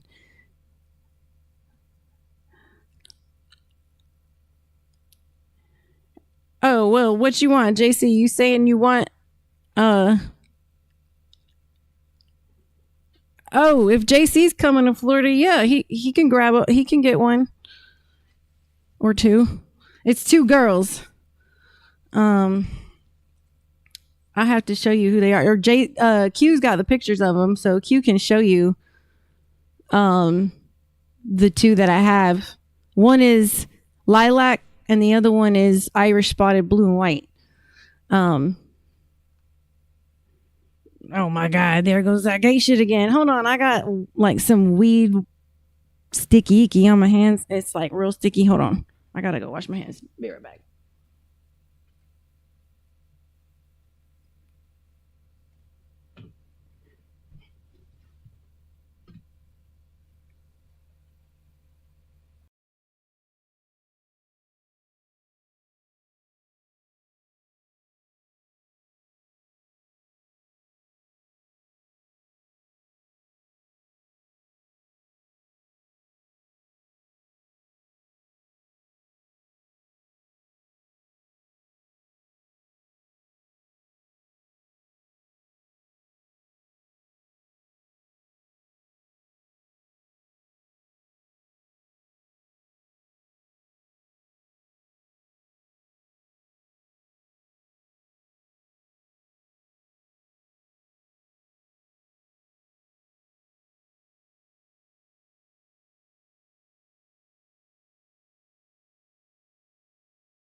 All right, I'm back.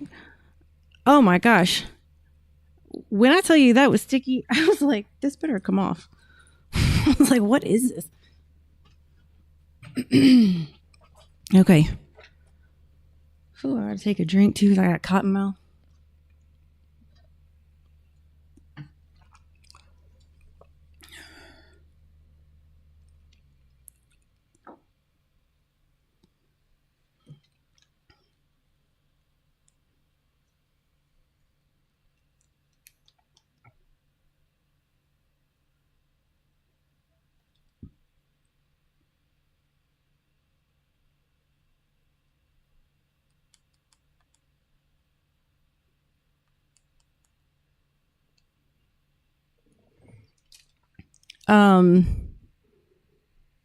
Okay.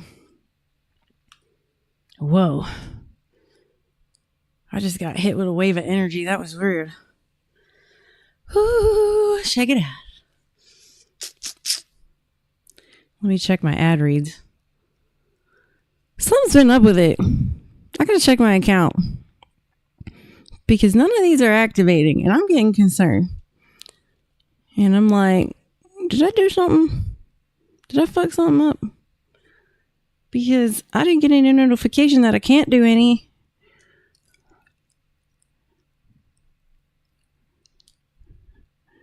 Y'all are ridiculous.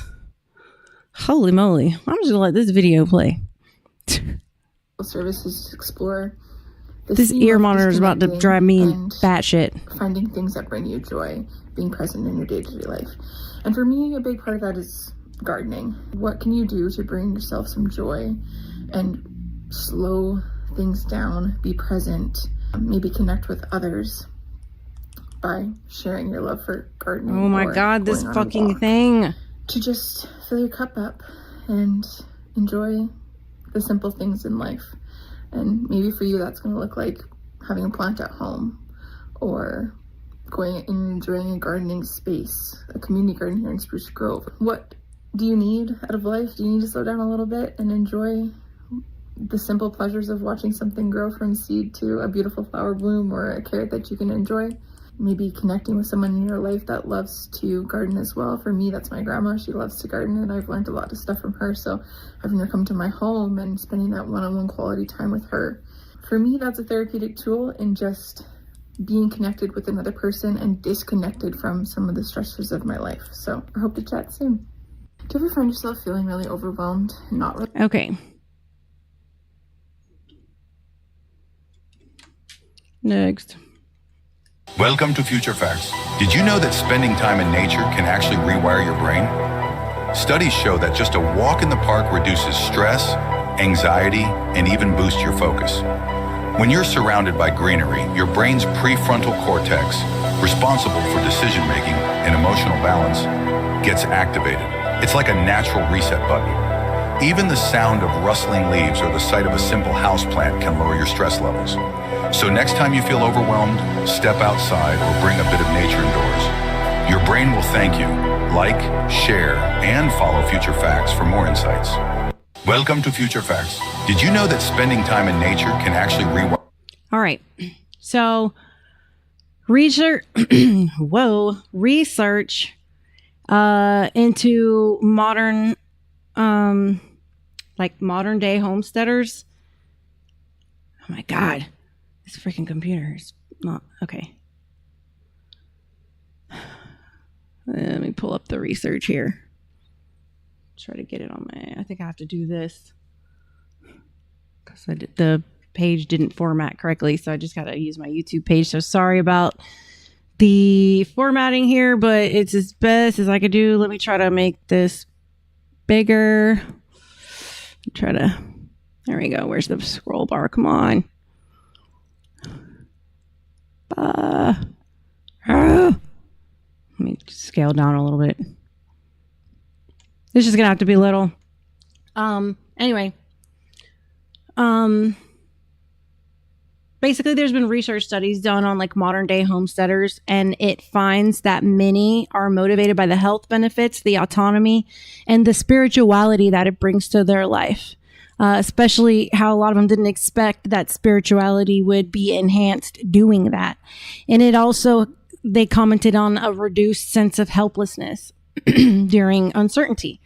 So working with nature will often provide the emotional relief and a stronger sense of control in your day-to-day life, because you aren't just learning survival, you are rebuilding your confidence at the same time.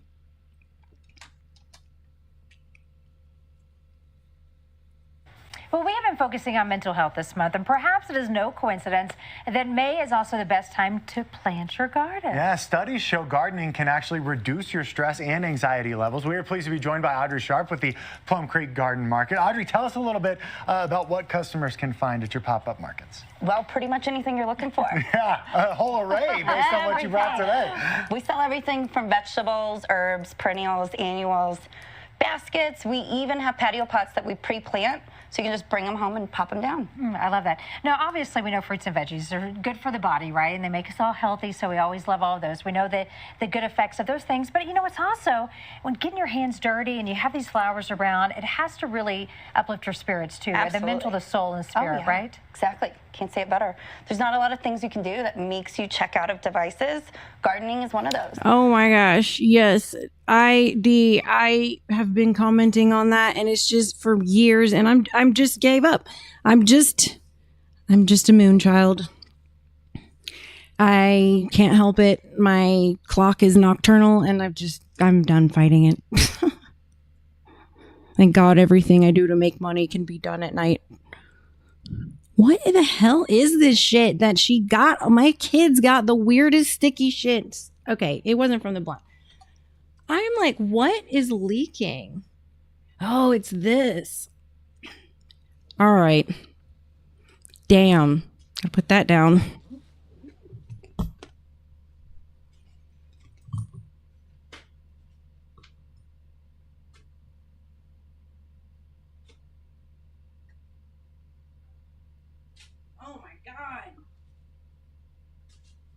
This is awful. It's like glue.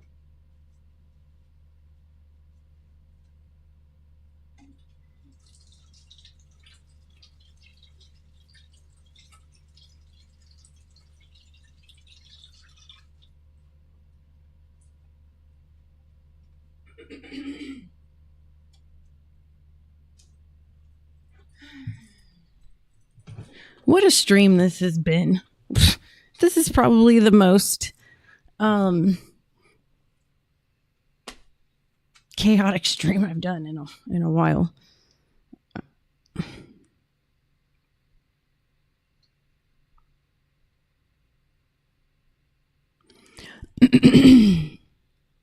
All right. So let me let this play. Let me back this up. Look at this glitching out. What the fuck? Stop. Well, we have been focusing on mental health this month, and perhaps it is no coincidence that May is also the best time to plant your garden. Yeah, studies show gardening can actually reduce your stress and anxiety levels. We are pleased to be joined by Audrey Sharp with the Plum Creek Garden Market. Audrey, tell us a little bit about what customers can find at your pop-up markets. Well, pretty much anything you're looking for. Yeah, a whole array based on what you brought today. We sell everything from vegetables, herbs, perennials, annuals, baskets. We even have patio pots that we pre-plant, so you can just bring them home and pop them down. I love that. Now, obviously, we know fruits and veggies are good for the body, right? And they make us all healthy, so we always love all of those. We know the good effects of those things. But, you know, it's also, when getting your hands dirty and you have these flowers around, it has to really uplift your spirits, too. Absolutely. The mental, the soul, and the spirit, right? Exactly. Can't say it better. There's not a lot of things you can do that makes you check out of devices. Gardening is one of those. Everybody can put their phones down, do it as a family. I mean, there's so much you can do that makes you feel good as far as gardening goes. And there are certain plants that are known to alleviate stress and help kind of reduce anxiety. What are those for people who are like, hey, I want to get into this? Lavender. Lavender makes everybody soothing and calm. But, I mean, we have a lot of pollinator choices that are the same kind of aroma. Down here is our salvia, which bees love. We've also got kufia. I mean, there's tons of different things that people haven't tried. And so I'm going to walk over here. Is this salvia Karen's right getting here? into this. This is a right salvia, up Karen's I think, alley. right here, Jeremiah. Moi poi, me too. 4 a.m. is about when I turn everything off and get some sleep. Look at us. Bunch of little wolf pack over here. Just rolled by the moon. Is purple, isn't that it? You'll never see bees happier than if you get some of that in your garden. Doesn't need much. And what are these right here? These are just lovely too. These are scabiosa balloons. They're called pin cushions. Those give you a really nice vertical Oh yeah, pillar I feel to that, put Jason. something Me behind too. if you've got some space Why I where you stream just so need late, some I dimension. guess. They come in pink and purple. So I know that, let's talk about the community aspects of gardening too. I mean, obviously you can buy these and just put these in your home, right? Outside in your own garden, but you can also get people involved in like, do a community garden in your neighborhood as well, right? Yeah, I actually have one right in my neighborhood in Platt Park. The whole community comes in, gets their hands dirty. They start with veggies when it's a little colder, and then they start with the color when we start to have those lower temps come up. So that's something anybody could do to offer something to your neighborhood, or just make your front yard pretty. Your neighbors will appreciate it. You were telling me that you really love this these pink ones up here? Those are electro pink dahlias. Those are pretty rare. So if you see those at our market, get them while we got them. Okay, well, all right. Well, we'll talk about getting all these things here. All right, Plum Creek has 6 pop-up garden markets across the metro area, and we have a link. All right. We don't need to hear their ad. We just needed to hear about the plants. I get to give my voice a break here for a little bit, guys. Yay. Feel free to keep chatting. I love the energy in the chat. I love the little community that I've built in the chat. Like, I love watching you guys make friends in the chat. I love watching you guys talk, squabble. It's great. Keep it coming.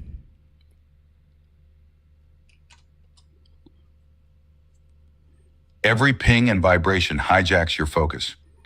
Notifications trigger dopamine Muy poi, where did you serve? spikes that make you crave more. But over time, this burns out your brain's reward system. Constant digital stimulation shrinks your attention span. Your brain gets addicted to novelty and forgets how to focus. A digital detox helps restore clarity. Turn off non-essential alerts. Create phone-free zones at meals, in bed, during deep work. Your brain wasn't built for this flood of noise, but it's built to bounce back. Every ping and vibration hijacks your focus. Notifications trigger dopamine spikes that make you crave more. But over time, this burns out your brain's reward system. Constant digital stimulation shrinks your attention span. Your brain gets addicted to novelty and forgets how to focus. A digital detox helps restore clarity. Turn off non-essential alerts. Create phone-free zones at meals, in bed, during deep work. Your brain wasn't built for this flood of noise, but it's built to bounce back. Every ping and vibration hijacks your focus. Notifications trigger dopamine spikes that make you crave more.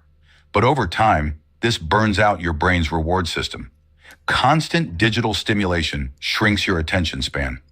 Your brain gets addicted to novelty and forgets how to focus. All right, sorry.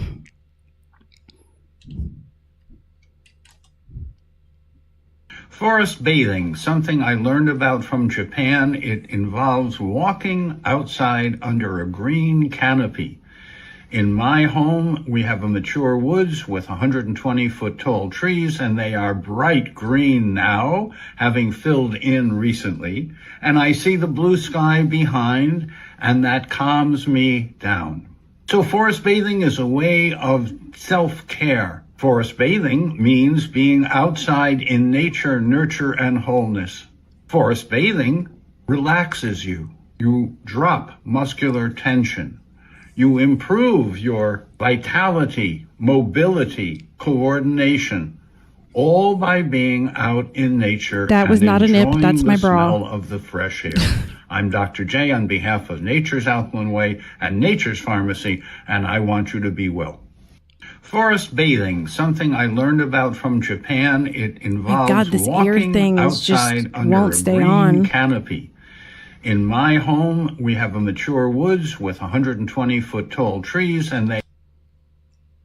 Now, the science of consciousness is very controversial, but people like Dr. John at Princeton started the Princeton Engineering Anomalies Research Group, the Peer Lab.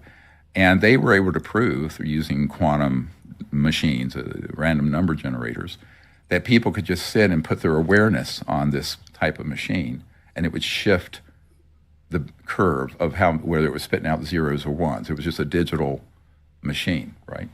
Spitting out, it's a random number generator is what it's called. And they were able to prove to a scientific certainty that that's true, that there's field consciousness. Now, we're taught in science, and I'm speaking now as a doctor, that it's all locked in our skull and our brain. But there's something that is beyond that is consciousness. And some people say, oh, it's spirit. Well, you can call it whatever you want, but it's the consciousness field, and it can be scientifically accessed. Now, the science of consciousness is very controversial, but people like Dr. John at Princeton started the Princeton Engineering Anomalies Research Group, the Peer Lab. And they were able to prove, through using quantum machines, random number generators, that people could just sit and put their awareness on this type of machine, and it would shift the curve of whether it was spitting out zeros or ones. It was just a digital machine, right? Spitting out, it's a random number generator is what it's called. And there are dozens, if not hundreds of studies that show that if people get out of doors into nature, this could be parks, this could be near a stream, this could be an ocean, any number of different natural environments. And if they do that for anywhere from 10 to 30 minutes, 3 to 7 days per week, indeed, there are demonstrated significant reductions in things like blood pressure, resting heart rate, improvements in sleep, improvements in mood. And so I think we can very reliably say that absolutely yes, getting outside into nature can enhance various aspects of mental health, physical health, and thereby performance in different aspects of life. When talking about the benefits of getting into nature, we are talking about hundreds, if not thousands of variables, some of which we are aware of, such as the presence of wildlife or sunlight or color contrast. And then, of course, there are going to be dozens, if not hundreds, maybe even thousands of other variables that we're not even aware of. There are dozens, if not hundreds of studies that show that if people get out of doors into nature, this could be parks, this could be near a stream, this could be an ocean, any number of different natural environments. And if they do that for anywhere... Boy, that sounds like Atlanta traffic. From 10 to 30 minutes, 3 to...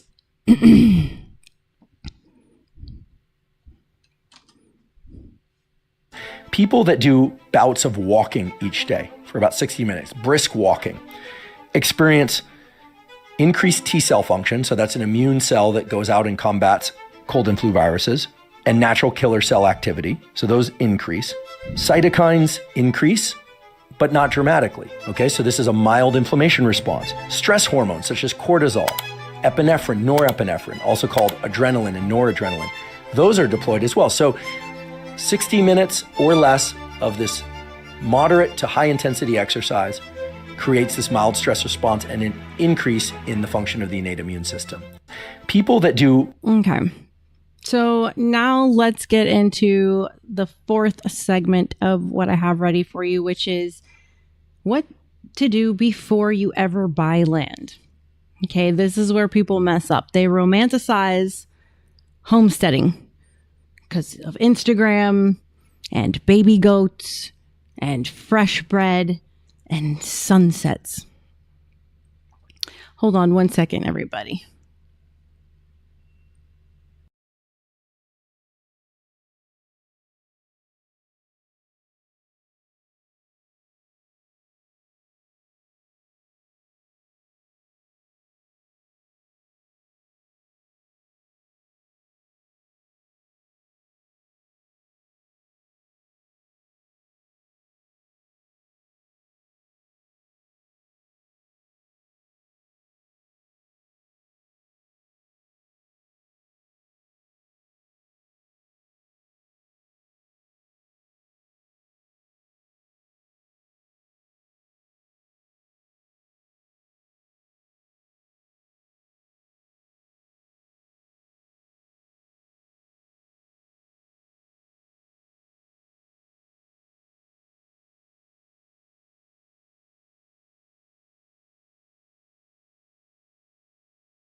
All right, I am back. Sorry. So what I was saying, the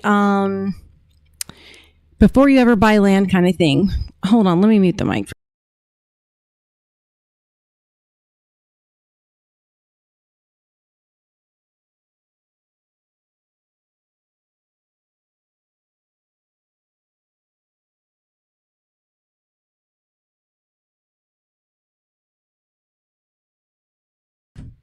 It's so much better to keep your liquor in the freezer because then when it hits the ice, it doesn't melt the ice super fast. But anyway, so people romanticize homesteading because of just all the pretty aspects of it. That's what I was talking about, nobody posts about the 103-degree weather and the fence that broke, from the pig while and then the chickens escaped. And the biggest mistake isn't really buying the wrong land. It's buying the land before becoming the right person. So before spending hundreds of thousands of dollars, you start becoming a homesteader today, even if you're in an apartment. And how can you do that? Well, can you cook from scratch? Can you preserve food? Do you know basic carpentry? Can you identify 10 edible plants in your native area? Can you grow herbs? Can you repair small engines? Can you sharpen tools? Can you manage your finances? Because land magnifies who you already are. It doesn't magically transform you. It will make who you are come through to the core. So I got some videos. I am so cold. All right.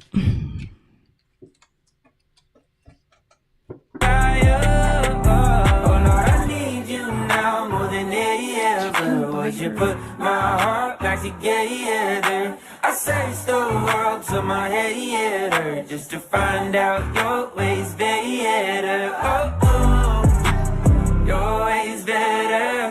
Oh, oh, your ways better. Oh, Lord, your ways better. Jesus. Let me mute this before I get in trouble. I'm gonna have to read this. So basically, let me start this over.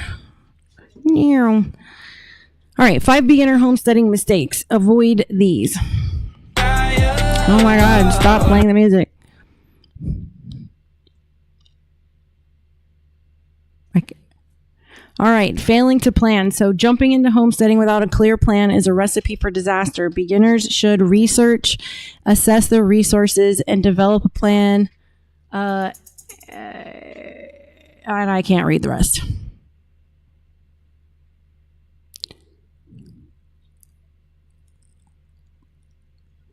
This is so annoying. This video is annoying the shit out of me. All right, overspending. It's easy to get carried away with the romanticism of homesteading and purchase unnecessary equipment or supplies. Start small, prioritize essential tools, and learn to work with what you have.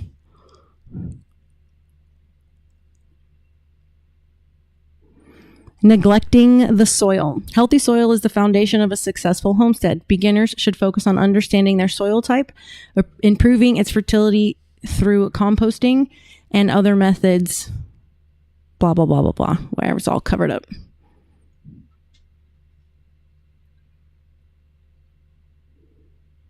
Taking on too much at once. Homesteading is a marathon, not a sprint. Beginners should start with a few key projects and gradually expand their activities as they gain experience and resources.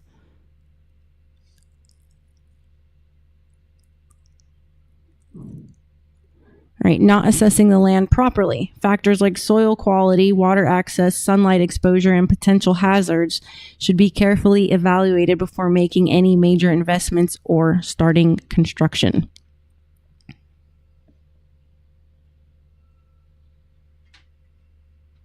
All right. This one has sound, I think. Wow, crap. But it's easy to fall into common pitfalls. First, many novices underestimate the time and effort required. Homesteading is more than a weekend hobby. It demands daily commitment.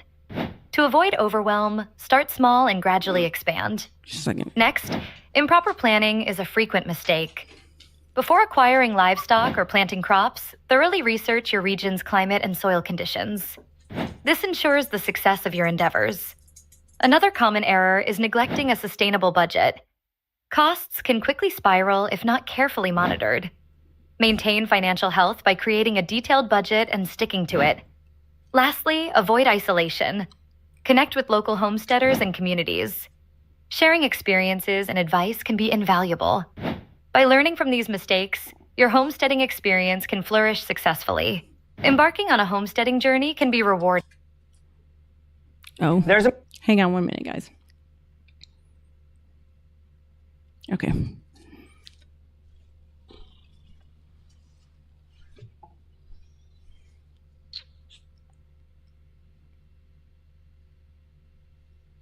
Brr, I'm so cold. My sweater, I think, is in the shelf right there.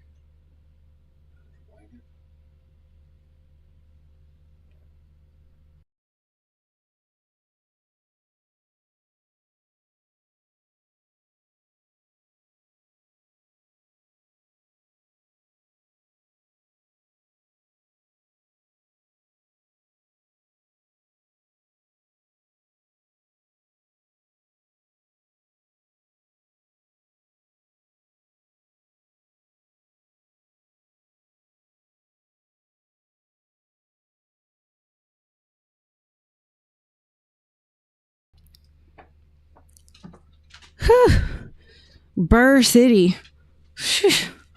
I was turning into a popsicle. Oh my God. All right, let's play this one. It's a mistake that a lot of homesteaders make. To start, you have a responsibility to your family, good stewardship over your animals, and even good relationships with your neighbors. This mistake can destroy all three of them, cost you thousands of dollars, massive heartache, and even destroy your dream homestead. There's a mistake that a lot of... The mistake.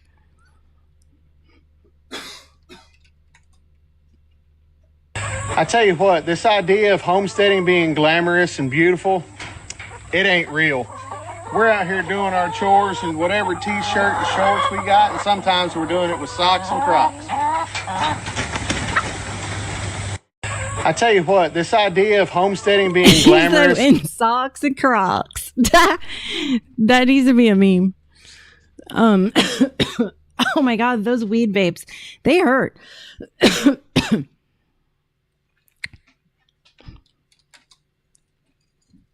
You're wrong if you think it's easy to start a homestead, especially if you start with almost no money, and all I had was this camper van.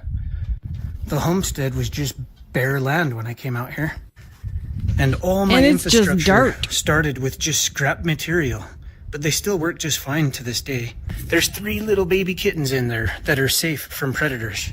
Their mom just hops in and out to give them milk and whatnot, and then she's on her way to hunt. Fun little side fact. And on this side, I keep about 10 pigs year round, so I have about 400 pounds of meat in the freezer at any given time. Anyway, just start with what you can afford and what you can piece together. And, you know, eventually I did a geothermal and a greenhouse.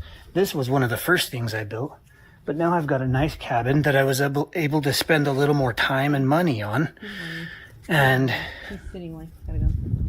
starting a homestead can be pretty frugal. You're wrong if you think it's easy to start a homestead, especially if you start with almost no money. You know, there are some days, especially in winter, that I just don't want to do this. I don't want to break up waters. I don't want to get out of my warm bed to come out in the cold and move animals and let animals out and feed animals. I think small-scale farming and homesteading can be very romanticized. But at the end of the day, every choice we make in life has trade-offs. And one of the things that comes with this lifestyle is there's no sleeping until 8:30 a.m. on a Saturday morning. There's no days off from taking care of animals. They're expecting you to come care for them. There's weeding of the garden. There's trying to leave town and having to get people to watch your homestead because you want to leave town for 2 days. And yes, there are days where you're just not going to be feeling it, but that's part of it. But what's the alternative? There's something real attractive about a man that gets up at, 8 o'clock, goes out, starts doing that while Mom can lay around for another 30 minutes, gets up, makes breakfast for the kids, then puts on her clothes and goes out and helps her husband with whatever's going on out on the property. And that's how my family was growing up, and I miss it really bad. So I know the realities of it. And when you grow up like that and then you experience what you think is the grass greener on the other side in suburbia, I just ended up loving how I grew up. And I've got to give that to the last baby I got left, you know? In a concrete jungle, living off convenience, not being connected to your food, dealing with disease and sickness. I'll take this life any day over that one. You know, there are some days, especially in winter, that I just don't want to do this. I don't want to break up waters. I don't want to get out of my warm bed.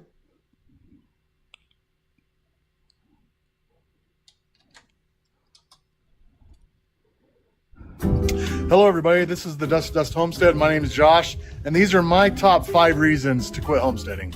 Reason number 4, you hate it.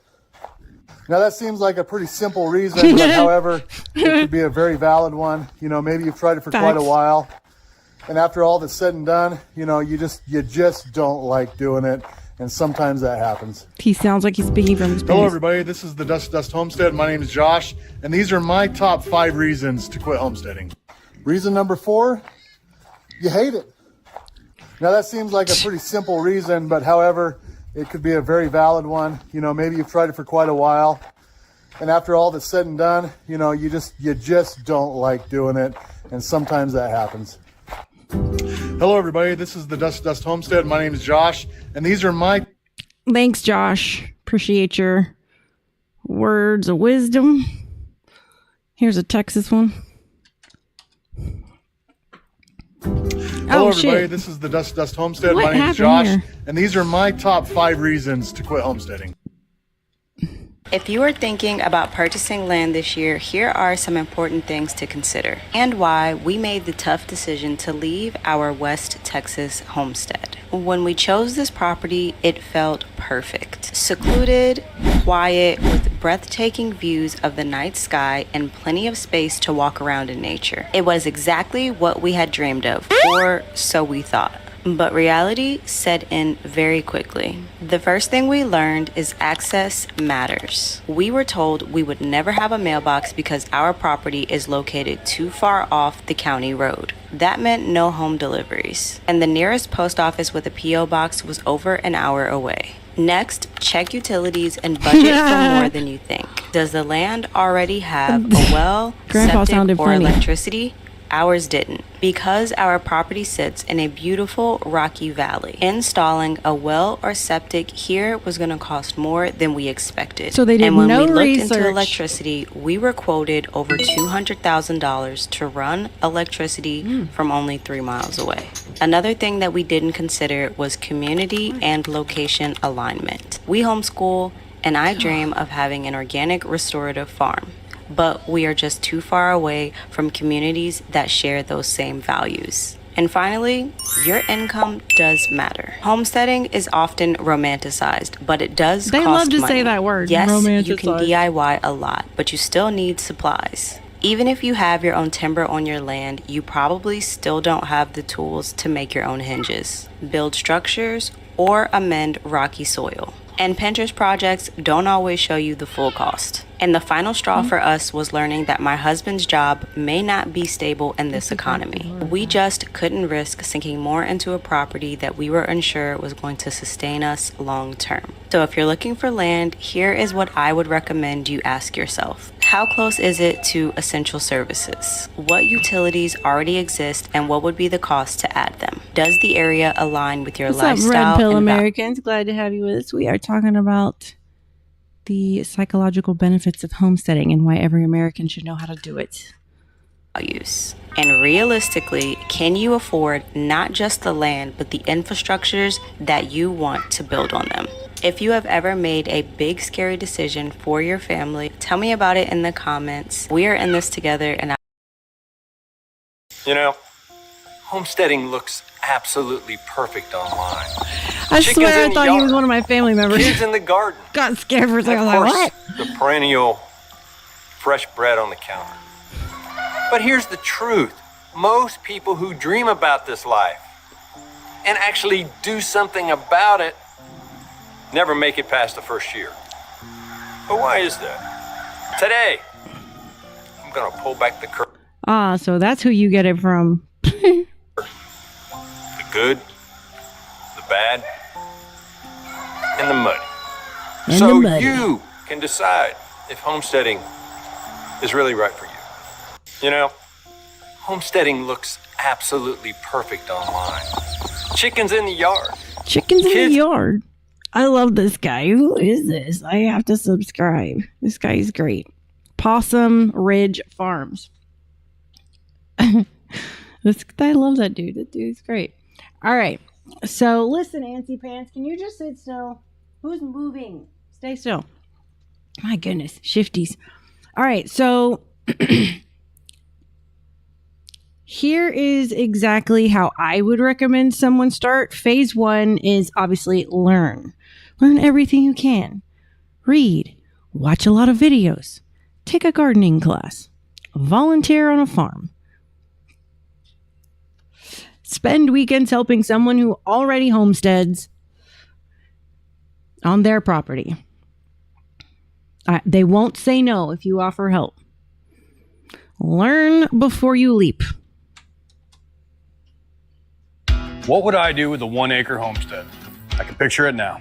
I'd start with a 500 square foot garden, plus 1,000 square feet for produce to sell, with room to grow. Pun intended. I'd have a permaculture orchard with 10 trees, co-planted with perennial root vegetables, and I'd put sea kale and other shade-tolerant greens under the trees. I'd plant a nitrogen-fixing cover crop like alfalfa, and I'd border it all with raspberry, blueberries, blackberries, and grapes. There'd be chickens for eggs and compost, and Angora rabbits for fertilizer and wool. They could eat the alfalfa I grew in the orchard. There'd be goats for milk and cheese, and beehives for honey and pollination. I'd have aquaculture tanks for tilapia and leafy greens. I'd have a rainwater catchment system for irrigation, and a gray water runoff from the house. I'd fill the rest with sunflowers and zinnias to sell, plus some mint and lavender for making essential oils. Can you see it? You don't need a lot of land to homestead. You just need to be able to see the whole picture.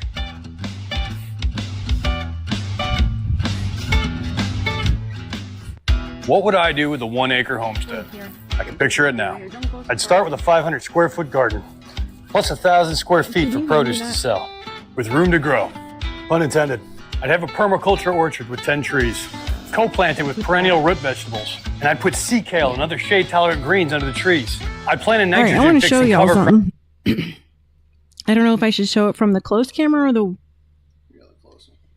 I don't know if it'll focus, but yeah, there we go. These are my little horribly drawn blueprints for 20 acres. Almost 20 acres. If that wasn't there, it would be 20 acres. But, you know, you have to have a plan, and this is part of it. Can you visualize it? Having something like this gives you a path to follow. It gives you clear direction. It helps you prioritize. And this literally took me 15 minutes to make after some basic learning on how to segment your cow pastures so that you don't let them kill the entire pasture at once, you know. And then I worked it. And then, you know, just doing basic research on like what's all the main components to a homestead that can be self-sufficient and completely in its own ecosystem. And one thing I learned that I didn't know, when you think you know everything, is bees. You got to have bees. And I remember it was a memory that I had lost. My grandfather did have a beehive. Now, he didn't get the honey. He just had the bees for the pollination. Thank you. So, you know, people think, oh, visual dream boards are gay. No, they're not. They're plans. Dream boards sometimes look like blueprints. You know, and I made it have its own little like symbols and stuff, you know, so I understand when I look at it, what things are, what buildings are what, and, you know, it helps you stay emotionally connected to it too. You know, if you sit and you visualize yourself doing the work that you don't want to do, odds are you'll be able to do it because you've now taught your body through the visualization process to accept that it's going to happen, and it makes it a lot easier mentally. Let's start here. I know I'm not the only one with goals to live more sustainably, but didn't know where to start. We started homesteading several years ago, and I can honestly say this is the best place to start. You can start with a garden, raising chickens, raising bees, whatever you're most interested in, start there. Along the journey, you'll learn how to reuse and repurpose things, you'll get connected with nature, and you'll learn lifelong skills that honestly are invaluable. There's a free homestead summit happening at the end of this month that will help you get started on some of these skills. The link to the registration's in the comments. I know I'm not the only one with goals to... Appreciate that comment. JC says, you need dream boards because you need dreams. Sometimes the truth is just so simple. You know, you need to remind yourself all the time of your dreams because the rat race can distract you. We get so caught up in just trying to survive. Sometimes we forget our dreams or we have to put our dreams on pause like I had to do, and that's okay. But the goal was always to be able to get back to the dream building as soon as possible. Sometimes God just moves things out the way. I know I'm not the only one with goals to live more sustainably, but didn't know where to start. Wrong we video. started homesteading several years ago. We are first generation homesteaders. We were not taught how to do this. We didn't grow up on a farm. And it really feels like we basically have no idea what we're doing most of the time. We're just winging it. So if you're wondering if this is doable with no experience, I'm here to tell you that it is all 100% figure-outable, and you can do it. We are first generation homesteaders. We were not taught how to do this. We didn't grow up. JC, they calling you a AI bot.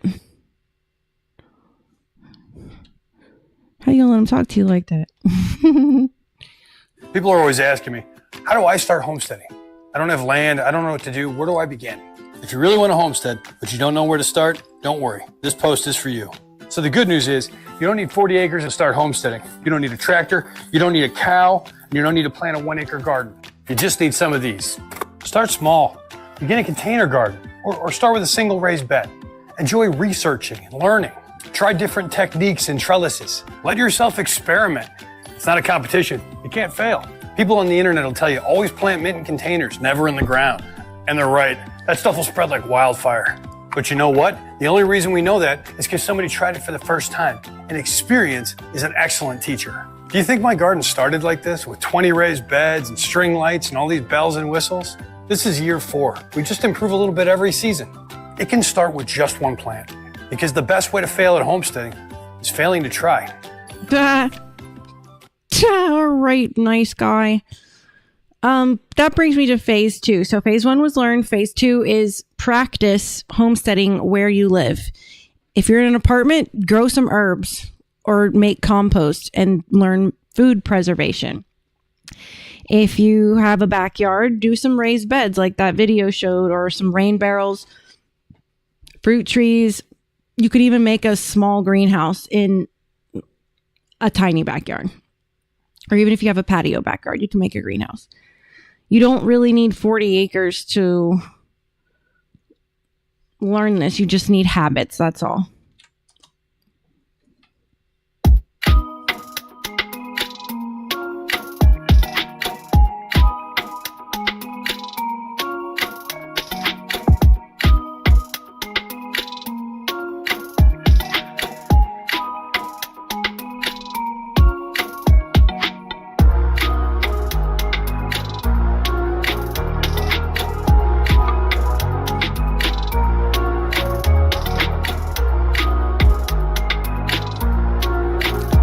This took her 40 minutes. And I love showing the videos with the chicks doing stuff because if a girl can do it, everybody can do it.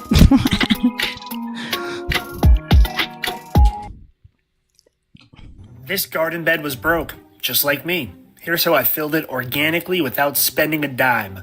Step 1, cardboard. It smothers weeds and gives worms something to munch on. Also a great use for your online shopping addiction. Step 2, sticks. Old decomposing sticks are preferred as they act like a sponge, but also let excess water drain. Step 3, dried leaves. They help to fill in gaps Ryan, and micro... I stopped that kid. There was a kid sitting on my car out there. I had words with him. I was stern on him at first, but he came around and we had a neutral conversation. So are they acting up around my car again? If they are, get on him. Sorry, y'all. I ain't about to have nothing happen to my car. This shit is not cheap to fix. I'll be a crazy person. Thank you, dogs. Again. See, I don't know if y'all can hear them, but they're huffing. That's when I know it's real important, because they're whispering to me. Were they around my car? Okay. So funny when the dogs know they're not allowed to bark, they'll like whisper bark. It's kind of cute. Microbes and worms love them, and they'll decompose quickly. Step 4, aged compost. Add about 6 inches for a nutrient-rich top layer. Press the compost down with your hands to fill in the gaps. You can stop there and start planting, but for a bonus, add some native topsoil. I dug a small hole for a cold compost bin to sit in so that worms have easy access to feast. I took that topsoil and mixed it into my garden bed so my plants can get a taste of the neighborhood and feel like locals.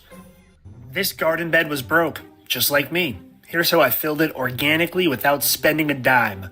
Step 1, cardboard. It smothers weeds and gives worms something to munch on. Also a great use for... Let me go on to the next one. I lost my place a little bit. Oh, I think we just did the how to fill a raised garden bed. Okay, so now we're in phase 3, which is basically... Okay, recap. Phase 1, learn. Phase 2, practice where you live. You have no excuses. You can do it anywhere. Phase 3, reduce your dependence. Cut your grocery bill. Learn sewing. Learn woodworking. Learn everything at home. Like if you spring a leak, like look up a YouTube video. There's a plumber on there showing. Learn how to do it. Cook everything at home. If you get a craving, my family's done this. We've looked up the restaurant's recipe and made it ourselves. I've learned so many things from Ryan with cooking that I just know I don't know how to cook. I'm like a kitchen sink cook. He knows how to cook.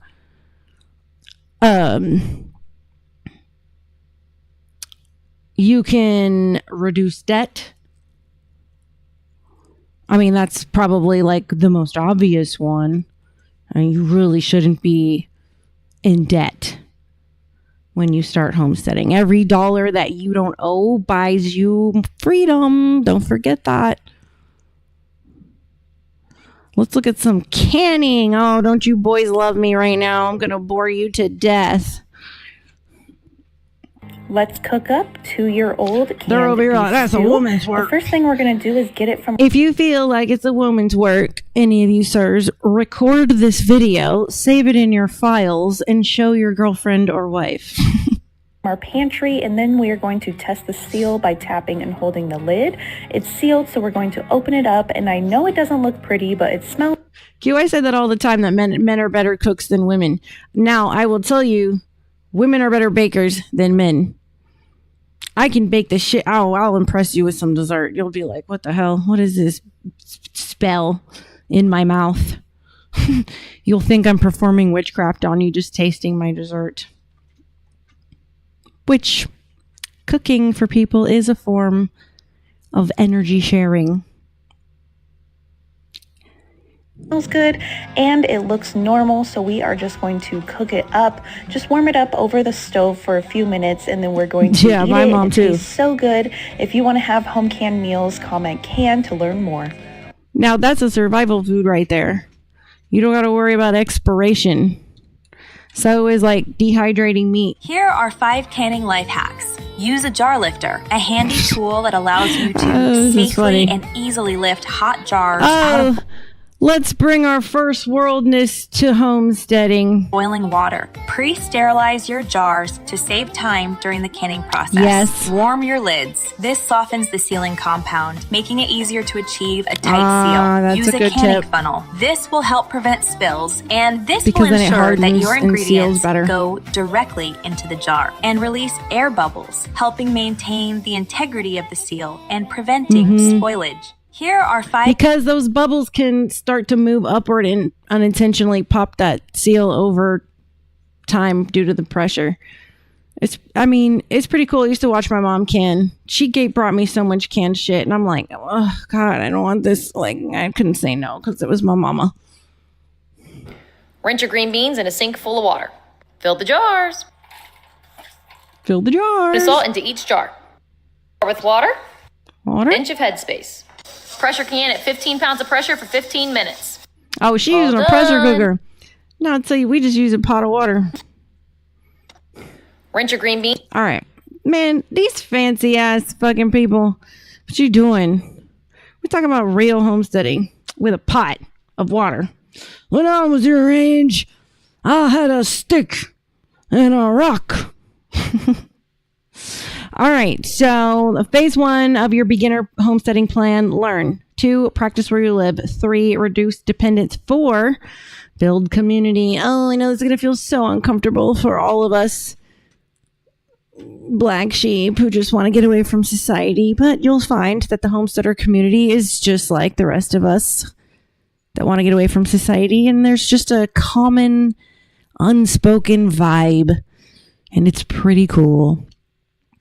And your social anxieties just kind of aren't there because everyone just understands if you're speaking after the formalities, then there's the business, and then you're done because you're usually trading something, coming to help someone because there's a vet 200 miles away, and so there's one person in a 5-mile block that knows how to do something, you develop this network. Well, this person's good at that and this person's good at that, and you just make it work. And I'm from the mountains, so that's how it worked in the mountains. Your neighbors are not close. I watched suburbia crouch in and just make our land this tiny little one last little spot in our city before they were forced to sell. And then they moved further north into the mountains, and it's the same. It took me back 30 years just being up there. You want your space, your neighbors in case emergency has happened. That's how last names came about. That's how surnames came about. It usually signified what you were good at in the village. But here is a myth. Homesteaders don't do everything alone. That's the myth. There's a video I'm going to show you of the Amish. This is one thing that I do miss from my life while I was in the cult, was the brotherhood. There's probably 10% of their value system that I still keep with me to this day that's made me a better person. And their sense of brotherhood is one of those things.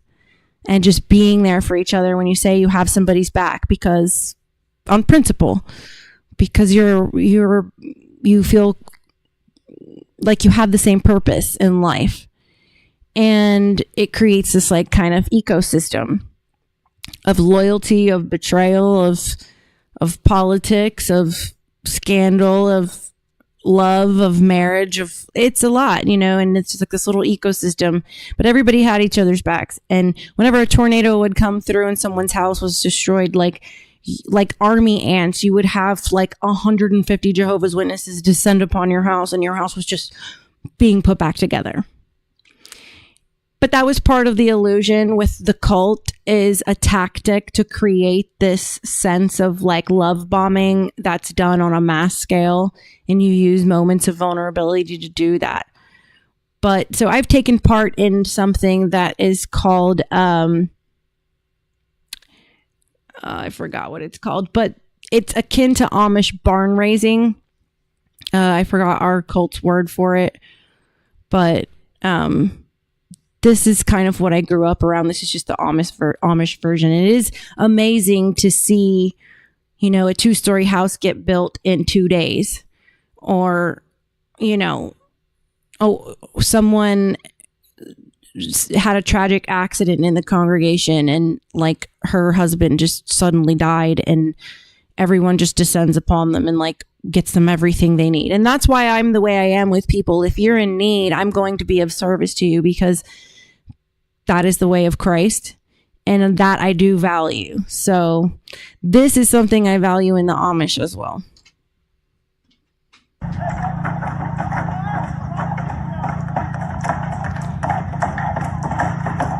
What did Nina say? All right, Nina. Love you, babe. Hope you feel better today. Hope glad you got to have your pool time.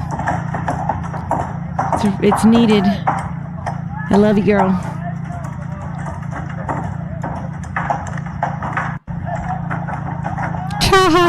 Cute. She means what she says. She don't mean it rude either. She just means it's complicated. It's a lot. No, Q. She's cool. She don't mean that. Both you two are this like a lot alike. No, neither of you mean no harm. You're just both very direct. So, everybody relax. Nobody means no harm. I can't have my people misunderstanding each other because I love all y'all individually for a different reason, and I don't want the fam breaking up. What's up, MK Rumble? How are you? I love how he barges in here with Luna. Luna! Oh, Q, you can never tell a girl to calm down now. You can't be telling Nina calm down. That's 100% the way you get a girl to be like riled up. I mean, I might be being a bit of a girl's girl right now. I know Nina can defend herself, so let me just shut the fuck up. But you saw that. I mean, it's amazing what these Amish people can do. I mean, they got it down to a system, and down to a money saving system. They do not waste anything. But I showed you this because historically, this is what communities looked like. They had trade skills. They traded skills. They traded labor. And I feel you, Nina. I heard that. Oh, shit. Pinned the wrong one. There we go. She said, my mood is mine and mine alone. That's right. I heard that. I'm working on it. I've gotten a lot better. If you knew me 2 years ago, you'd be like, what the fuck? Yeah. You'd be like, you need another concussion. Balance out the last one. But anyway, they would trade their labor, trade their goods, trade their knowledge. The lone wolf fantasy is just that, a complete fantasy. It's not a reality. That is a surefire way to sink. And with what I was sharing with you guys about my personal life and my brother-in-law way back when we were talking about Mersh and Reese and all them, I was talking about that sort of isolation. We were into like a forced isolation. I was like publicly deemed a heretical apostate, a heretic in my community, and my husband was disowned by his family because they didn't approve of me. So we suffered greatly from being isolated. And then I'm in a different state, and like he's now in like, might as well be a different state because he's from South Florida. So isolation is really dangerous because when you're alone, your own perspectives can really grow out of proportion. And you need the interaction of others to keep the sanity checks passively coming in. You need to gauge the responses and others' reactions to you to keep plugged into reality, and also to have a reason to wake up. What is the reason for homesteading if it is not to experience love? And love comes in all forms. It's not just the romantic love, but I mean like all the types of love. We love to see the sunrise. We love our friends, but we don't necessarily marry our friends. We love our mom, but not the same as our wife. We have a best friend. There's what are we doing all this for if it is not to experience the sun and moon and the friendships and love around us? And that's what you have to realize, that this lifestyle is going to give you more of, because you're after the value system that is going to compete with this technological system of things that's walking us right into our destruction. So, yes, it requires more physical labor, but that's going to keep you healthy. That's going to keep you younger. That's going to keep you living longer because you're using your body the way you're meant to. We're not meant to sit in a chair. It's the reason why I don't podcast 12 hours, because that's just unhealthy. I'm not going to do that. Some people sit at the computer all 24 hours a day, and then they wonder why they feel like dog shit. So you need community because it helps you move. It helps you stay sane. It helps you in times of need. You get to be of service to others, and you get to experience the fruits of that. Let's look at this video. Last year, I joined my neighborhood community What's up, garden. Mr. Scott? Mainly because Awesome. my garden at home had. And I swear by the moon and the stars in the sky. Yeah, great song. Throwback. Become extremely shaded. I wanted some extra full sun growing space. And so far, the experience has been pretty awesome. In my 1 year of growing at the community garden, I have learned something. You come here to work hard, to grow things, but in reality, you spend the majority of your time. Possible. So what are you growing? Lots of different. It does help you live longer. It absolutely does, because physical work is exercise. As long as you know how to use your body doing said physical work. Of course, you're going to age, and of course, things are going to deteriorate, and there are a lot of factors. But physical engagement, physical exercise in the sun and making contact with earth and its magnetic fields and its energies and the soil is proven to extend life. So if someone was genetically predisposed to live to the age of 72 because their family dies of stroke, they could extend that to maybe 75, 78, or 82 by allowing their body to live in its most natural state. It's proven time and time and time again that with whatever your body's environment is and whatever its needs are, really doesn't take away the fact that it can only extend your life by living the way you're supposed to live naturally. In fact, all of the countries that have the most centennials, which are people that live to 100 years old, this is the one thing they all have in common. They all stay moving, they all stay working physically, and they do things outside, and they maintain a social community, and eating clean and spiritual practice. But the one thing as it pertains to the topic tonight that they all share in common is their contact with living in symbiosis with the land. Squash and pumpkins. Okay, so phase 1, just to go back, learn. 2, practice where you live. 3, reduce dependence. 4, build community.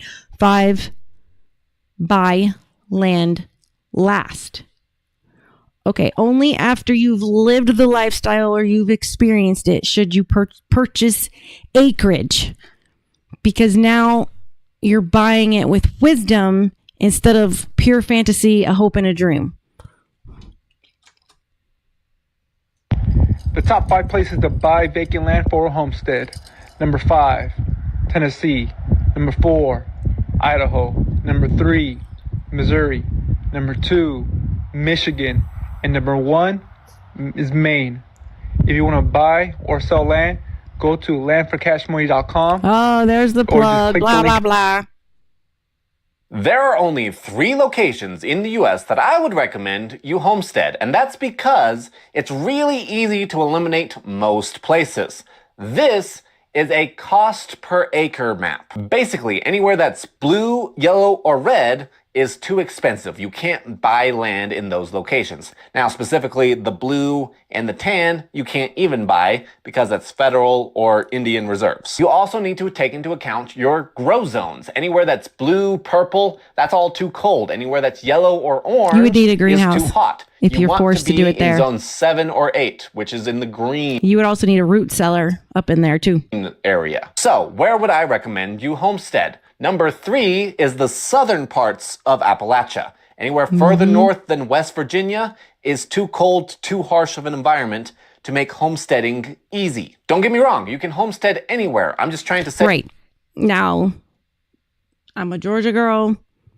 I would love to go back to the mountains. I can't tolerate the cold anymore, but I like the challenge that the Florida terrain would present. It's going to be a challenge for me because it's not what I grew up with. But I did watch my grandfather who did it down here. So it'll be a great challenge. It'll grow me some new neural pathways.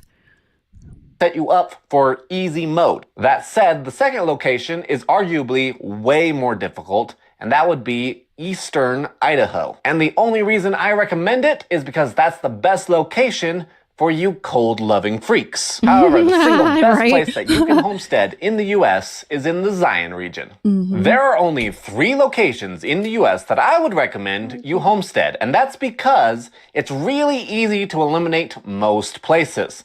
This is a cost per acre map. Basically, anywhere that's blue, yellow, or red is too expensive. You can't buy land in those locations. Want to escape the grid? Let's dive into the top 5 states for off-grid living. These states are your ticket to freedom and survival. Alaska, no building codes, just pure wilderness. Arizona, embrace the sun with endless solar power. Tennessee, affordable land and a welcoming climate. Missouri, grow anything with ease. Montana, build your dream cabin, no permits Montana needed. is freaking gorgeous. Avoid these states So is, if you hate red Wyoming. tape. Which state calls to you? Let me know below. Let me Follow know for below. more off-grid. Let me know below. Whoosh! Picture this. Vast greenery, tranquility, and self-sufficiency. Welcome to the top 10 homestead-friendly states in the United States. First, we have Vermont, a small state known for its maple syrup and dairy farming. Next up, Missouri, where fertile soil and low property taxes make for an ideal homestead. Third, Idaho, with its affordable land and 4 distinct seasons. Fourth, Oregon, boasting a diverse climate suitable for various crops. Fifth, Tennessee, a haven for livestock lovers. Sixth, Alaska, for those who crave wilderness and solitude. Seventh, Texas, where everything, including homesteading, is big. Eighth, North Carolina, a perfect blend of mild climate and fertile soil. Ninth, Maine, with its abundant water sources. Finally, 10th, Montana, offering vast lands and a strong sense of community. There you have it, folks. Consider these states if the homesteading life is calling your name. Until next time.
How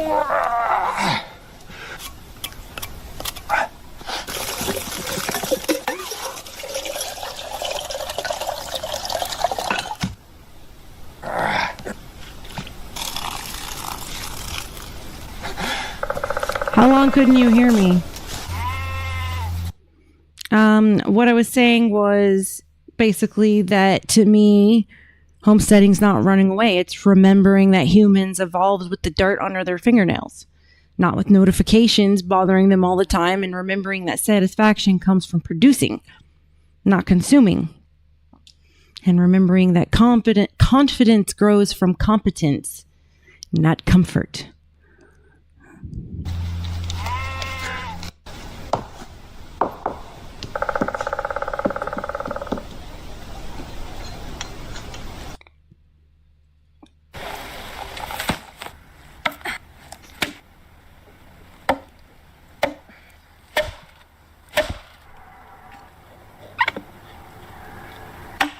Why is she dressed like she's LARPing? That's annoying.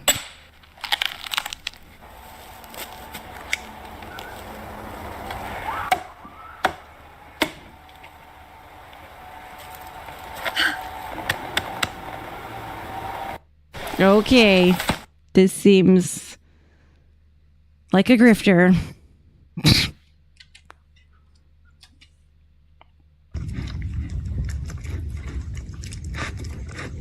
This is a boar trap.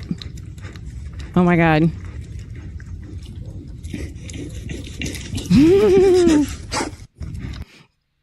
Did you think that it was gonna kill it on camera? But anyway, research on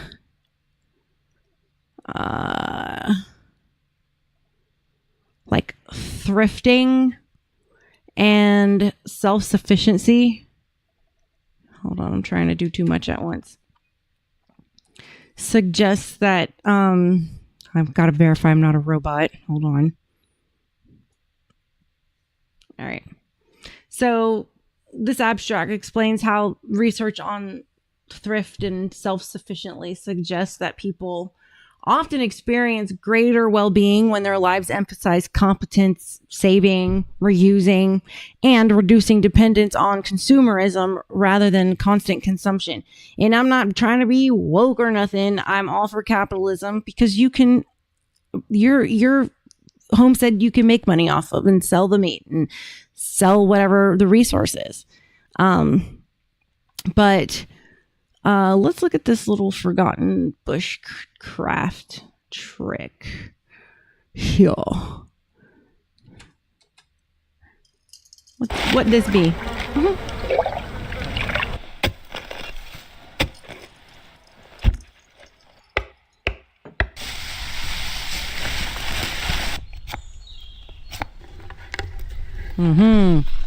I know about this.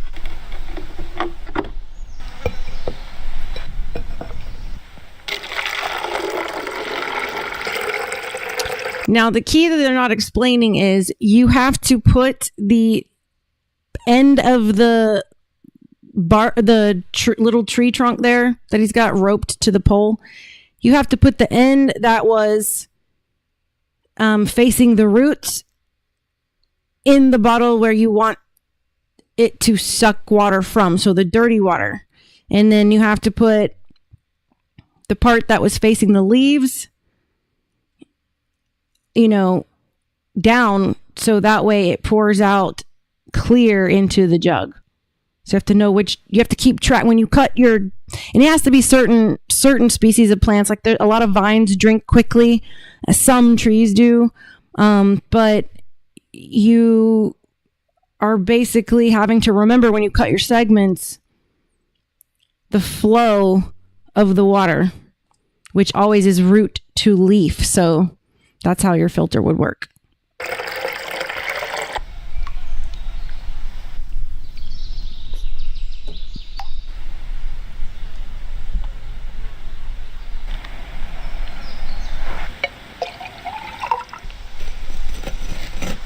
Now, with the grapevine, you don't have to boil it or if you're in a dire situation with no fire because I think it gets everything. Now, he's doing it because of parasites. I mean, I would too. If I could burn it, I'd still boil it.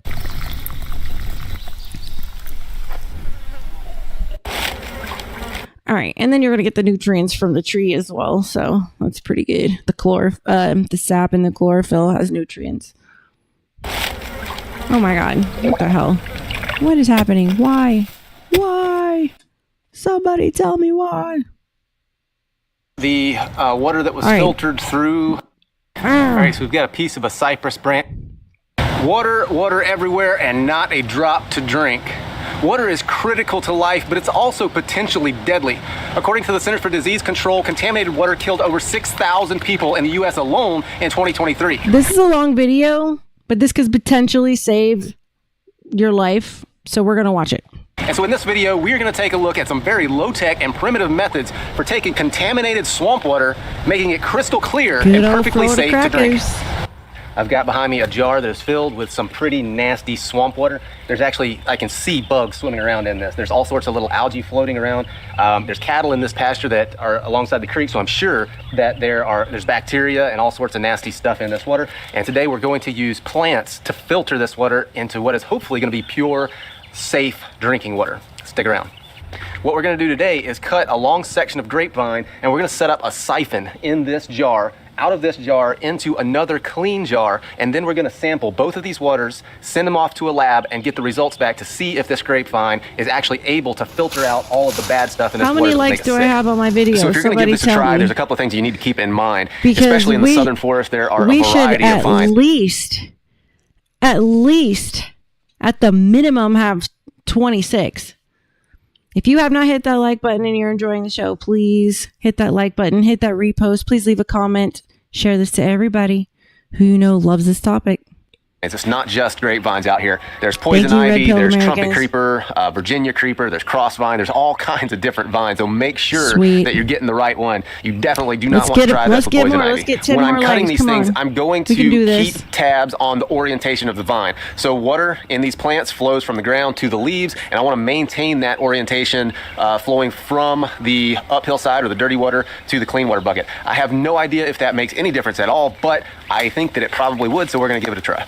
Now, when you cut a grapevine or any woody plant, the xylem, when it's exposed to air, starts to close immediately, kind of as a self-preservation mechanism for the plant. And so what I've done to counteract that is just bring a jar of water out here. So when I cut this, I'm just going to immediately stick the cut end in this jar of water to keep that xylem open and get a better flow through our filter.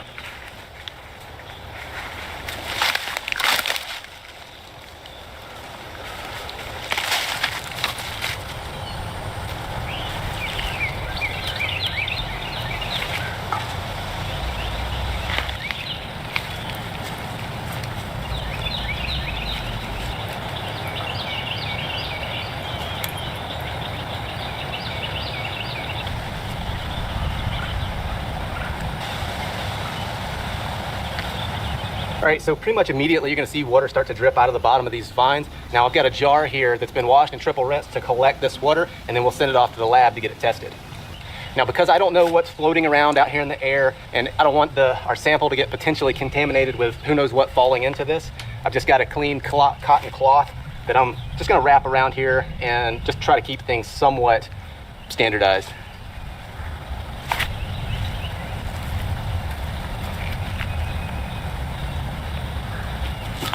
So we'll leave this like this, come back in a couple hours, take our samples, we'll take one out of here, and we'll take one out of this jar, send it off the lab, see what we got.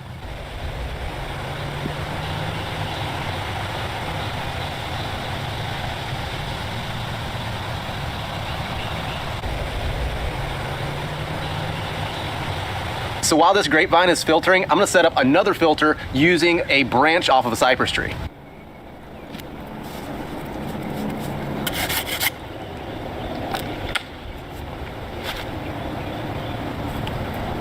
All right, so we've got a piece of a cypress branch here. Now, I'm not sure if the orientation makes any difference at all, but because water usually flows from the roots to the leaves, I'm gonna keep that same orientation in this branch. So this is the side that was towards the tree. This is the side that was out towards the tip of the branches. And so this is the side that's gonna go into our bottle to form our filter. Now the first thing we need to do is strip off the bark.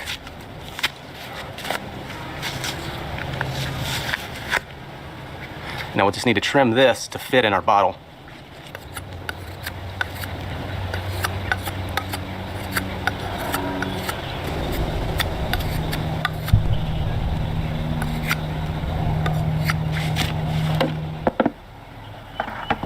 Try.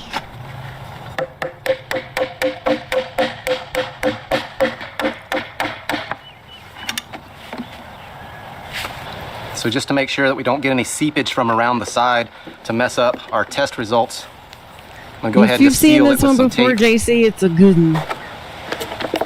That's my opinion.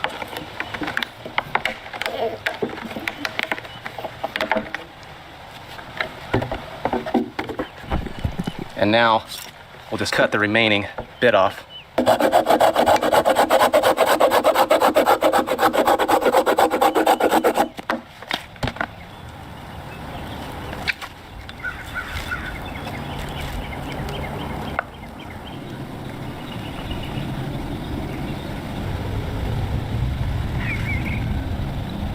So while we're waiting on these filters to do their thing, I want to explain the principles behind this. Xylem tissue in woody plants is part of the vascular system, and its primary function is to move water and nutrients from the roots to the leaves of the plant. And because this tissue is made up of individual cells, it can't form just one continuous tube from the roots to the leaves. Instead, where these cells overlap, the water has to move through a membrane from one cell to the other, the pores of which just happen to be small enough to filter out bacteria. So what spawned this whole idea was a study done at MIT where they showed that the xylem tissue in the sapwood of pine trees would effectively filter out all detectable bacteria from contaminated water. I thought that was pretty cool, so I wanted to try it myself using different plants. Now, it's my understanding that the reason they use pine trees is because the xylem tissue tends to be a little larger, so you can get a little bit better flow, and the xylem cells are pretty short, so you can utilize a short section of pine branch and still get this filtering activity, meaning that you're not cutting the top and the bottom off of a single cell and just having one tube that runs right through without having to go through a membrane, which is what is actually doing the filtering.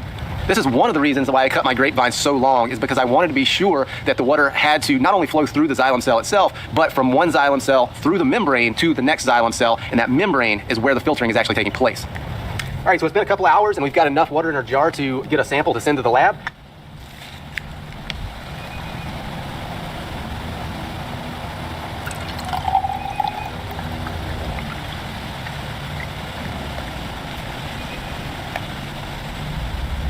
So just visually looking at this water, it looks perfectly clear and clean, but to be 100% sure there are no nasties in this, we're gonna send this off to the lab and get a water analysis on it and see what comes back.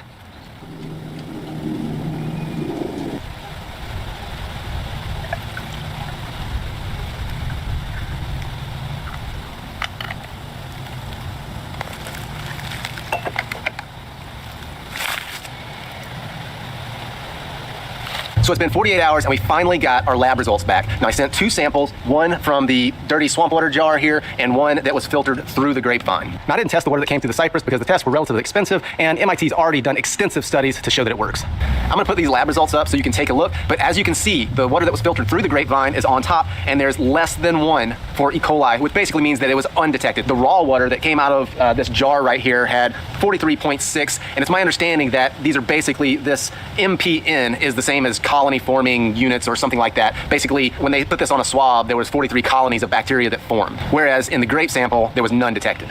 Now, I don't know about you, but I think something as low-tech as cutting a couple of grapevines, sticking them in some dirty water, and getting pure, clean water out the other side is pretty damn amazing. It's my understanding that these filters will not filter out viruses, but I'm not sure how prevalent viruses are in our water anyway, and so I'm not even sure that that's a problem that you need to worry about. All right, so we've got the water that was filtered through the xylem tissue of the cypress tree, the water that was filtered through the grapevine. We're gonna do a little taste test, see if there's any difference. So first off, can't smell, there's no detectable smell difference between the two.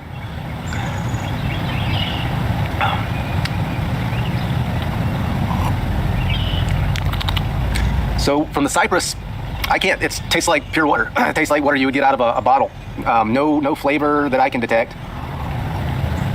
It's good, very good. All right, grapevine. Let's clear the palate. Sure.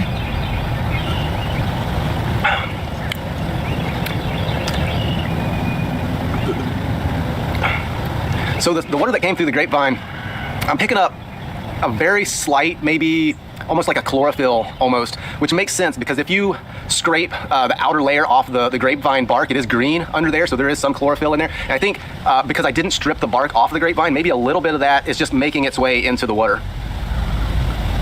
But it's not off-putting or anything like that. It's just a very, very slight chlorophyll flavor, kind of like if you just took a piece of grass and put it in your mouth and chewed on it a little bit.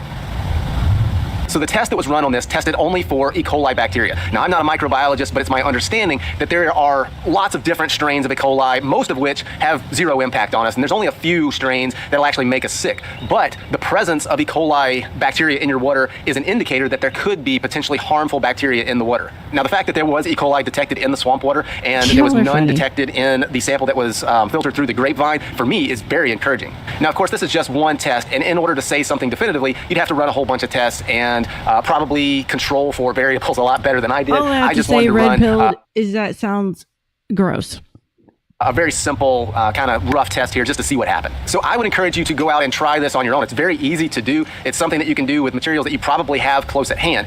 But if you are going to do this, there's a couple of things that you need to keep in mind. Now, I've done this multiple times with multiple different species at different times of the year under different weather conditions. And I can tell you for a fact that the weather has an impact on your flow rates. The health of the plants has an impact on your flow rates. For example, if you do this with a vine that is water stressed, let's say in a drought, you're probably not going to get as good a flow as you've seen here. And so the takeaways are to use healthy plants that are actively growing and actively transporting water from their roots to their leaves. If you do that, then you can get a good flow and actually have a pretty doggone effective water filter using these very primitive and basic methods.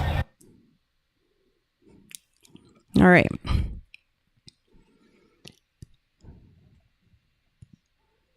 Well, we're at the closing monologue. I had a show pulled up to rate. Hold on. Let me reopen that. Don't go anywhere, guys.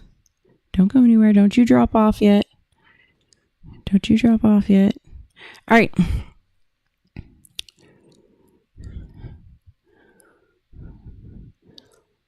Maybe the greatest crop you'll ever grow isn't corn. And for all you dirty minds out there, I see you in the chat. It ain't what you thinking either. If it isn't tomatoes, it isn't even chicken. Maybe it's courage. Because every seed you plant whispers something your ancestors already knew. I can, because I have to, but I can. I can feed myself. I can solve problems. I can adapt. I can survive. For decades, we've been taught that progress means becoming more dependent on the systems we don't control. Thanks to these guys. You know, they want the Goyim in farms. If you haven't read the book Animal Farm, you should read it. Or Farm Animals. I can't remember. I think it's Animal Farm. But maybe real progress is becoming more capable within the life we already have. Homesteading isn't about rejecting modern life. It's about refusing to forget the ancient wisdom. It's about raising children who know where food comes from and what real food is. It's about neighbors who know each other by name instead of Wi-Fi passwords. It's about replacing panic with preparation. It's about replacing fear with faith in your own hands. Because a nation is only as resilient as its people. And resilient people don't wait for someone else to solve every problem. They learn, they build, they plant, they preserve, they prepare, they stop looking to the overlords for guidance. So maybe this week, don't just scroll another gardening video. Watch one, then go do it. Plant something. Learn one new skill. Cook one meal from scratch. Fix something that broke. Every small act of self-reliance is a quiet declaration that says, no matter what tomorrow brings, I am becoming someone who can meet it. And in a world addicted to convenience, that might just be the most revolutionary thing you ever do. So, I'm Luna. This is Thirst Trap News. And remember, the sexiest thing you'll ever wear is competence. Let me look at the chat real quick before I get out of here. Yeah, Red Pill going hard in the paint. Yeah, he was. I don't know why I pinned that. What the hell? I did not mean to pin that. Look at me. I'm getting weird. Where'd it go? There it is. All right.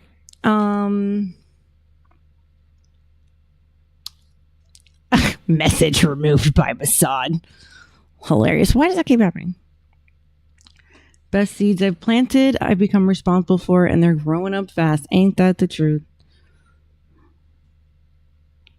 Oy vey, I'll talk about whoever I want. Oy vey. Oh. Okay. All right. Hold on. Golly, man. I'm so bad at certain types of organizational skills. It's the multitasking part that's hard. It's getting hard because I used to be a whiz at it, but TBI problems. All right. Without further ado, I will see you guys. Tomorrow is the subscriber only episode. I am really shooting for 6 p.m. So if you're interested, please be there. I hope Gilly shows up because he better show up. That's all I gotta say. Anyway, without further ado, I bid you good night. Aww. I'm not your gossip girl, I'm the headline. Truth with a curve, baby, redefine. Welcome to the thirst trap. All the truth looks good in a tight wrap. We talk love, power, soul, and sin. Turn the world on, let the light in. We are the thirst trap news. You'll drink it up, it's the real you. They've been trying to first promos. Where every headline's a revelation.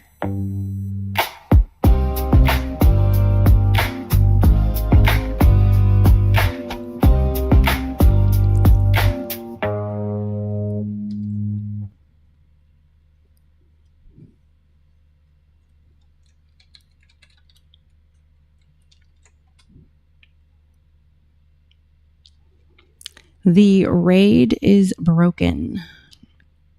The link is broken. So hold on, friends. I'm not your gossip girl, I'm the headline. Truth with a curve, baby, redefine. Welcome to the thirst trap. All the truth looks good in a tight wrap. We talk love, power, soul, and sin. Turn the world on, let the light in. We are the thirst trap news. You'll drink it up, it's the real you.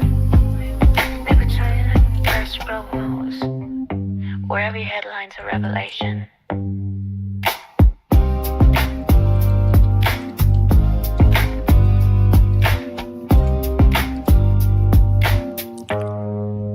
I can't do the raid, y'all. It ain't letting me do it. So